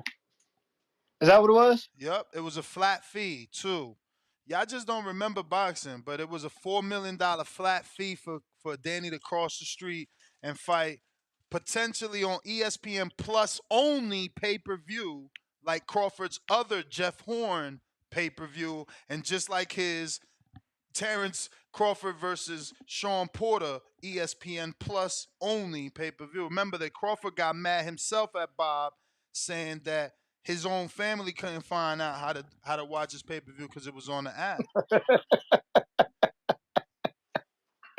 Nah, that's crazy. How you people can't find out how to work the app, bro? You just download the joint and subscribe. I mean, you know, it's a lot of old timers. Like I've heard people. You know, I've been having people call in since we transitioned into apps, and there's a lot of motherfuckers that can't get it.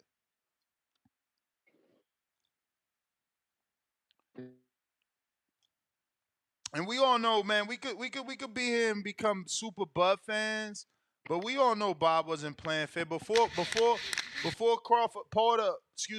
Porter became a mandatory. Don't forget that Bob was offering Porter $1 million, and in the offer was in interviews. You may feel like it's your time, right? It was in interviews all throughout YouTube where he like basically saying, because I don't want to lie, so you got to go watch it. Paraphrasing, no, he basically saying the dude wasn't worth more than $1 million. So it's like, oh, $1 million. Yo, I think Bob stopped a lot of fights from happening. Of you course. Remember when Bob Arum said there was talks about Adrian Broner and Manny Pacquiao, right? I know you remember this. Mm-hmm. And Bob Arum was talking about how he doesn't think that fight will happen. And in the moment Pacquiao leaves Top Rank, what happens? Pacquiao goes on to fight Adrian Broner, and then he goes on to fight Keith Thurman. 2 fights that were talked about to Bob Arum. So it's like, and then you got to think about Terence Crawford went to sue Bob Arum, you know what I'm saying, for not being able to make fights happen. So, like, one of my problems with Terence Crawford is he don't know where to place the blame. And I think he's wrong for just placing the blame on Danny and Keith. I said the same thing. His blame should be on Al and Showtime. The powers that be, Keith and them, they, like he said in his tweets, they pawns. They pawns. So, you know, why take it out on the pawn? But, yo, that was the bell tip. All right. We got CMH to go. Yo. What up? So, we're not going to sit here and act like that Danny Garcia and Keith Thurman, both of them niggas, was turned down every time they got asked about Bud. We could blame it on Showtime, but they had no energy for Bud. That's the problem that Bud got with them. they energy changing. As you know that Bud been calling. But wouldn't my energy change if now you on my side of the street? Now I can fight you, right? Free of drama, free of bad offers, free of bullshit. So didn't John Molina fight Crawford? Yeah. And so why do you think side that of the street, was? he was a Showtime fight. He was a PBC fighter. He was. And what was his value? Was his value, since you want to put your ass out there on some dummy shit, tell the people, was his value equal to Danny's? So how is that relevant? Answer the question. Answer the question. Right. What? Okay. Right. So was his value equal to Keith's? No. So how is that relevant? Was his value equal to Earl's? No. So the relevancy is, of course, I could send you my B-side fighters. That's not helping Crawford build his resume or his image. I keep using the same analogy. Pepsi ain't gonna help Coca-Cola. I'm not talking about Al, and I'm not talking about Showtime. I'm talking about them two niggas, how they was talking. Who pays them? Who pays them? Like, you do, I don't know what world y'all live in. You don't bite the hand that feeds you. Before you was born. Them. You right, Ness. Before you gotta was your born, point is different from my point. How? What is the difference? You saying he addressing them? He the addressing difference the wrong person. I'm saying is that we talking about Bud placing blame. He not placing blame on them. He's saying they pawns. You right, they pawns. But he's still taking it out about how on they them. talk. He talking about because of how they talk in interviews. They're not being real. They not saying that. They saying other shit. That's the difference. And I'm giving you that answer as well. You do not bite the hand that feeds you. How'd it work out for Andre Durrell?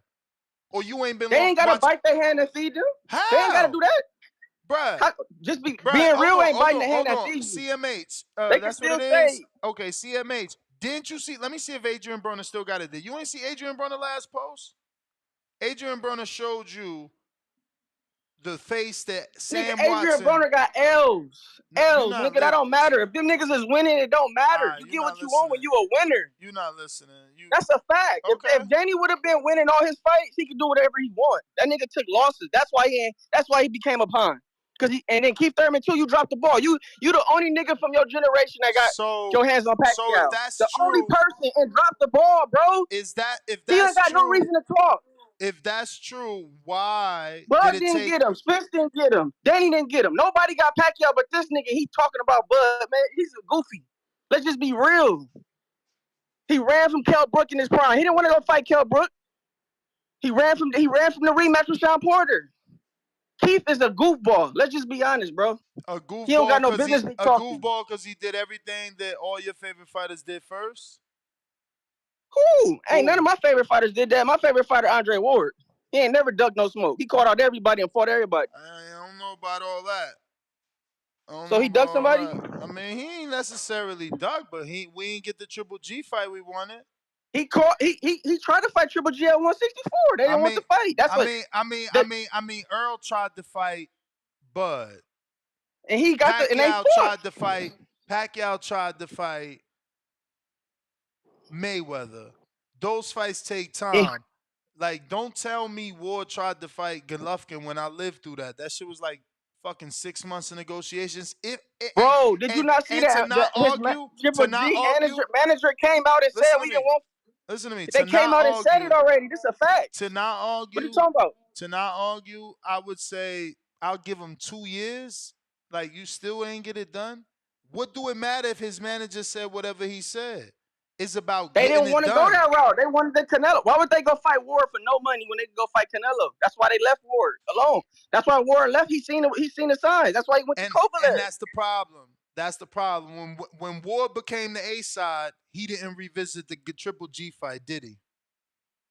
He was at 75. He said he wasn't coming back down. And Triple G wasn't going up. Like I said, when Ward became the A side, he ain't revisited the Triple G fight, did he? Because Triple G wasn't at 175. It makes sense. You can't just leave out that part like that ain't the reason. If Triple G was at 175 campaigning, he would have got that work, nigga. My brother, Andre Ward would have gave him smoke. Let's not play games, I'm just giving you an opportunity to tell the truth, because as I Google, you gonna see Ward was at 68, was he not? He moved up to 75. He was at 68 before Kovalev. Let me speak. You can't understand if you yelling. He was at 68 when he became the A side with Rock Nation. You just again, I lived through it. You didn't. He was at I did. 68. I've been following you since you He had was Matt on at your show, bro. What are you talking 68. about? He was at 68 when he became the A side. He took a 2-fight deal and then moved up to 75. So again, he had 4 So fights you as an saying he A was the A side side. before he moved up? Fuck yeah! As soon as he got with Rock Nation, they gave Was Cotto. he a cat? Did he have more appeal than Canelo? No, that's why Triple G didn't take that route because he had a Bruh. deal with an A side Oh that my wasn't like God. that. All Let's be right, man. All real. right. I'm gonna let you say what you say, and then when you done, I'll just tell the truth. Just respond to what I said. Was Canelo not right there already? Didn't he fight Miguel Cotto and had the middleweight belt at 155 at a catchweight, right? So why would Triple G go after an A side Andre Ward who don't sell no pay-per-views? Money. Triple G left that. That's why he didn't have that. That's why that didn't happen. It wasn't Ward's fault. You're Money. blaming it on Ward. Money. That's it. Money. But I was wrong. Thank you. That ain't Ward's fault. I was wrong about the 75 thing. He was at 75 long before the 4-fight deal with Rock Nation, which was Sullivan Barrera, Alexander Brand. I thought those That's were my 68s. point. I told you that. I thought those were 68s. That's what I was trying to tell you. So like I said, Ward didn't duck no smoke. So that's the fighters I see. Crawford didn't duck no smoke. This nigga got access to Pacquiao and dropped the ball, bro. Keith Thurman need to go sit down somewhere. How you dropped the ball because you lost, bro? Like, you can't win every fight. So Earl dropped the ball? Earl dropped the ball? Earl fought the best fighter. You fought an old Pacquiao. You let your whole generation down, bro. You got dropped and everything. Yo, I mean, like Sean look, Porter. I can't even front. You the way you put it, it definitely sound good and it is funny. 60 seconds. He did let me down. I was the biggest Keith Thurman fan, but it don't mean. So at this point, let's just be real about. I was a Keith Thurman fan one time, but his energy switched to where he only looking for big money fights. So now he talking like this is goofy to me. We know what you've been on. Ever since you beat Sean Porter, you changed, bro. That's a fact. He never was the same. I don't think it was Sean Porter, but I ain't even gonna say what I think. All right, man. That's my call. Y'all do your shit. Peace. All right. Well, he was right. I was wrong about the Ward shit. Damn. I wanted Ward's 2 fights with Sullivan Barrera and Alexander Brand to be at 68. I didn't know those fuckers was at 75 as well. And look, even Paul Smith was at a 10 catchweight. seconds. Jesus fucking Christ. His last 68 fight was Edwin Rodriguez.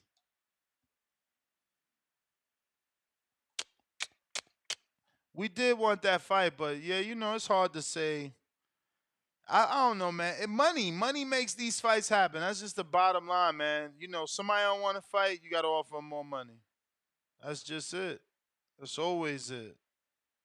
Never been nothing else. That's what I'm saying. It's like, to say that these PBC fighters was afraid of Crawford when they all fought Crawford in the amateurs, shit don't make sense, bro.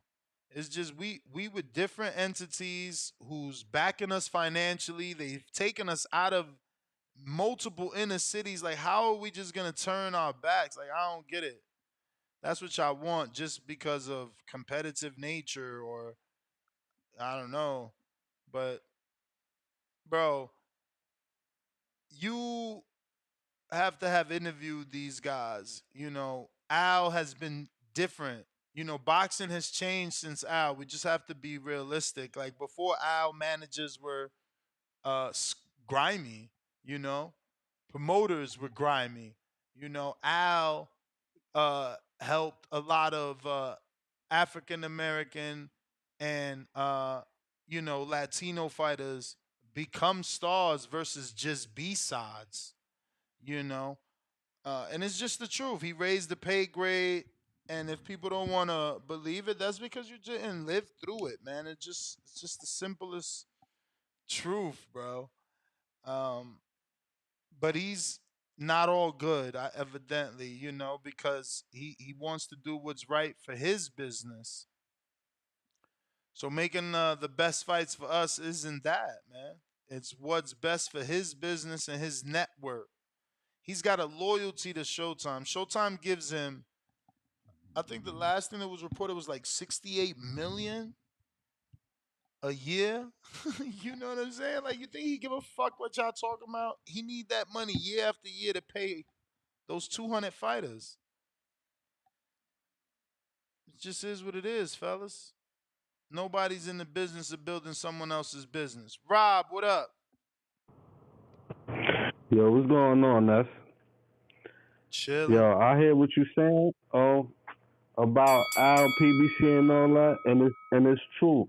But I'm gonna say this: Crawford, he should be coming at them the way he coming at them. Just because they always run around talking about how they own boss, and then when it come down to making the fights, you go say holla at Al. Well, if you your own boss, then you tell Al to get it done. But if you're not making Al get it done, and if you don't go the route that Errol Spence went to get new management Look how to make long it. Earl sat out for being his own boss. That's what I was trying to explain to the What you last mean? caller. Hold on. What you mean? How long he sat out? Bruh, Earl told you he sat out because he didn't want to fight Thurman, and that's what they wanted. Thurman told you he signed the contract to fight Earl because that's what they wanted. Earl had to stand on his two, like you said, and sit out because he had to keep saying, I'm not fighting. He literally said it throughout the whole buildup. I told him I'm not fighting if it's not Crawford. Bro, so you sitting out because you going against what your team wants. Yeah, sometimes you got to do that, man. Look, let's take the prime example. Did Floyd Mayweather not do that to become who he is? Like if he ain't buy himself out of Top Rank and take that, what De La Hoya gave him 30% or something for that fight? You beat the man to become the man. Like Earl, like you doing 300,000 or whatever pay-per-views, but you did a fight with Crawford and you did double that. Like at the end of the day, if you're gonna dare to be great, you can't leave it all up to your promoter. Like let's be real. Like I mean, you can do that, and your career might go good, it might not go good. But It this depends. the thing. It all gonna be on your promoter. Y'all looking at it so weird, right? All right, hypothetically, if you Danny and you like, yo, Al, man, early in your career, right? Yo, I want to fight that dude, Crawford, even though he over there. You're like, yeah, look, man, I could get you that fight. You know, they want to give you $4 million. You want to take that $4 million? We could do that, or you could take this $2 million, $4 million, whatever the million with Keith. Make the same legacy. Make the same legacy. Like, let's be real. Crawford's legacy was made July 29th. Like, people were questioning him. And you know what he did? And Crawford also left Top Rank to make it happen. He did. But again, PBC so this what I'm saying. But they don't gotta leave. They don't gotta leave. Earl became a 3-belt champ on PBC. That's what you're not getting. Like, they don't gotta go nowhere. They got multiple division fighters right there. So it's like Earl, like, yo, I became a 3-time champ. Why am I gonna cross Al? I'm about to go fight all the belts Charlo got up there. Al got all them divisions, brother. Like, I don't understand what we like. Don't we watch boxing? Yeah, but all right, let's say Earl did that though. Like you gotta live with that. People still gonna feel like, yo, you didn't do what you said you was gonna do. You ducked that man. Like you supposed to get all 4 belts we before can't you have left. our cake and eat it too, man. Like people happy Earl stuck there and gave us the fight, and people sad Earl stuck there and gave us the fight because now he quote unquote weight drained. I mean, people gonna come with excuses anyway. When your favorite fighter lose, like Deontay Wilder shit, he had spiked water. His fucking the referee was bad. It was fucking egg-shaped weights in the other man's gloves. All kind of shit. It's gonna be a bunch of excuses when a favorite fighter lose. But you know, all of that shit is what it is. That's the age we live in. But I mean, he did to be great. He got paid for it. He about to get another big payday, or you could end up just leaving it in the hands of your promoter and you may go somewhere, you may not go somewhere. Like if Terence Crawford would have signed with Top Rank again, and not been able to get the Errol Spence fight, and Errol Spence has moved up to 154. I mean, I think it fucks both of their legacies up. To be honest, That was the bell, but champ, it wouldn't have though. Like it would have been talked about like Lennox and Riddick Bowe, but both of those dudes is Hall of Famers. And Earl would have still went to the Hall of Fame for being a 3-belt champ, and Crawford would have still went to the Hall of Fame for being one-time unified. I mean, undisputed and multiple division champ. That's what you're not getting, man. Like again, you know, there's other fights there, but he great. Excuse me, he great here, right? My bad. Man, this whole poll pissing me off talking about why you fight them. If he had an opportunity to fight them, I wouldn't even care if them niggas get paid. Let's really smoke these niggas out for hate and shit, Crawford. What they talk about? What are you talking about? Let's really smoke these niggas out on some real hateful shit. If you can beat their ass, you go beat their ass. In my opinion, I really want to see again. This I say this every time. I want to see these boys bang. Back in the day, when my grandfather used to tell me about boxing, he used to tell me these boys bang. I got a post on my wall he gave me with all the greats on. I look at it every day. Why not these niggas really don't want to fight each other for real? What they talking about? Oh, he ducked me for years, da da da. Really use that as motivation to beat his ass in. I really want to see these niggas bang. And I don't want to hear no caller talking about Canelo and Charlo gonna dunk either.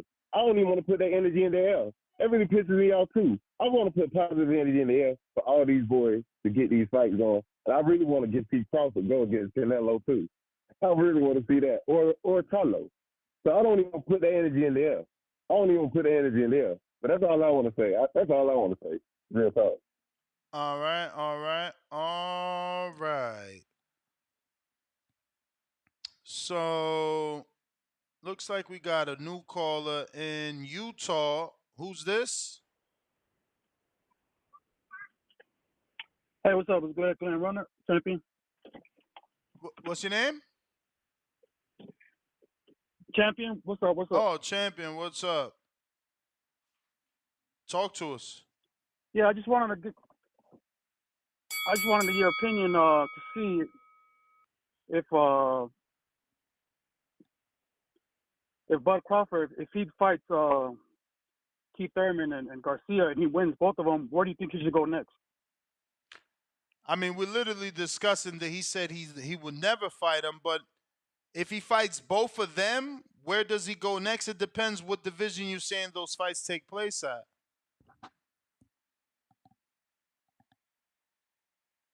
All right, all right.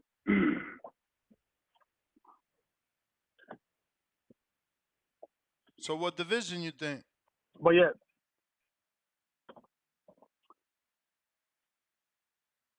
I think 147 would be good. I think. Yeah, we got to see what Crawford does, right? Like, you know, he hasn't even announced if the rematch with Earl will be at 47. He has the rights to decide what weight the rematch takes place at. For sure. Another question for you, bro. All right. Who do you have, Bud Crawford? Who do you have him? Who do you have him beating? Who do you have him versus Canelo? Who do you think will win? Oof. That's tough, man.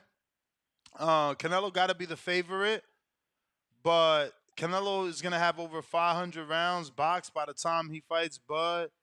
That's a lot of rounds. We got to see how he looks in a Charlo fight. We got to see how Bud looks in a rematch. A lot of things, man. It's too far to even pick a winner because Bud's never been in that division yet. So, like, I want to see what happens with this next fight. Is he going to pick to fight this one at 54 so he can start getting bigger and see if is he stronger? Does the power carry the 54 in the Earl rematch? Like, I don't know. We just it's so much. Canelo's on another level for me. Right. Or was, though. He's getting old. He looking like he's slipping, too, with the Rada and the fucking Triple G fight. Like, I was upset. How you don't knock out old-ass Triple G? Like, I get it. Motherfuckers got chins and shit, but goddamn, Triple G was 40 years old, man. He should have knocked his ass out. He should have came into that fight to Right. knock him out, like, to put a nail, a statement like, yo, fuck a trilogy. This shit is over. Don't ask for this fight again because I slept this dude. That shit still ain't happened. This motherfucker. And I get it. It's hard to understand that not everybody could get knocked out when the fuck, that's what sells, bro. That's why Tank is popular. That's why Wilder's popular. You may feel like it's your time, But that's not. but it's not your time. Right on, bro. Appreciate it, champ. Appreciate the time, bro. Right on. Likewise. CMH, I ain't seen no counterpunch, champ. You only get one call per session. If you want some others, that's gonna be a $5 counterpunch, man. And on that note, that looks to be. Let me double check my Discord because that looks to be my last caller. Yeah, so it's time to wrap up. We do got a super chat, I believe, that came in. Contrell in Phoenix, $10. Tank is really GGG in disguise. Fights tomato people. I guess he meant tomato cans. Fights tomato cans. People think he's the man. Laughing out loud, laughing out loud. Shakur is really the Andre. Crawford is really marvelous haggler in disguise. 3 devil emojis. Hashtag time to go fishing again. Yeah, he can't be Hagler. I told you that because Hagler lost. And Hagler didn't get. He did a lot of club shows. Like Crawford was with Top Rank for mad years, bro. You know what I'm saying? Like Crawford was with Top Rank for mad years. Hagler, even though they both were signed to Top Rank, hey, check it out. You know what I mean? Bob. Story has it Bob is the one that gave Hagler the fight. I forget who called, right? Wasn't it a president or some shit? Somebody called Bob. Y'all, maybe you could Google this. Somebody called Bob and was like, yo, you gotta make the Marvin Hagler fight. Hey, yo, don't you know this story, Hot Boxing Minute? I feel like I watched it on your channel or some shit. I feel like I watched it on a TikTok, the story of the Marvin Hagler thing. Nobody, am I the only one that got sent the algorithm that? All right. Well, to the next one. Nest GTO, Instagram and Twitter. Catch me mañana, 6 a.m. Pacific Standard Time, 9 a.m. Eastern. Peace.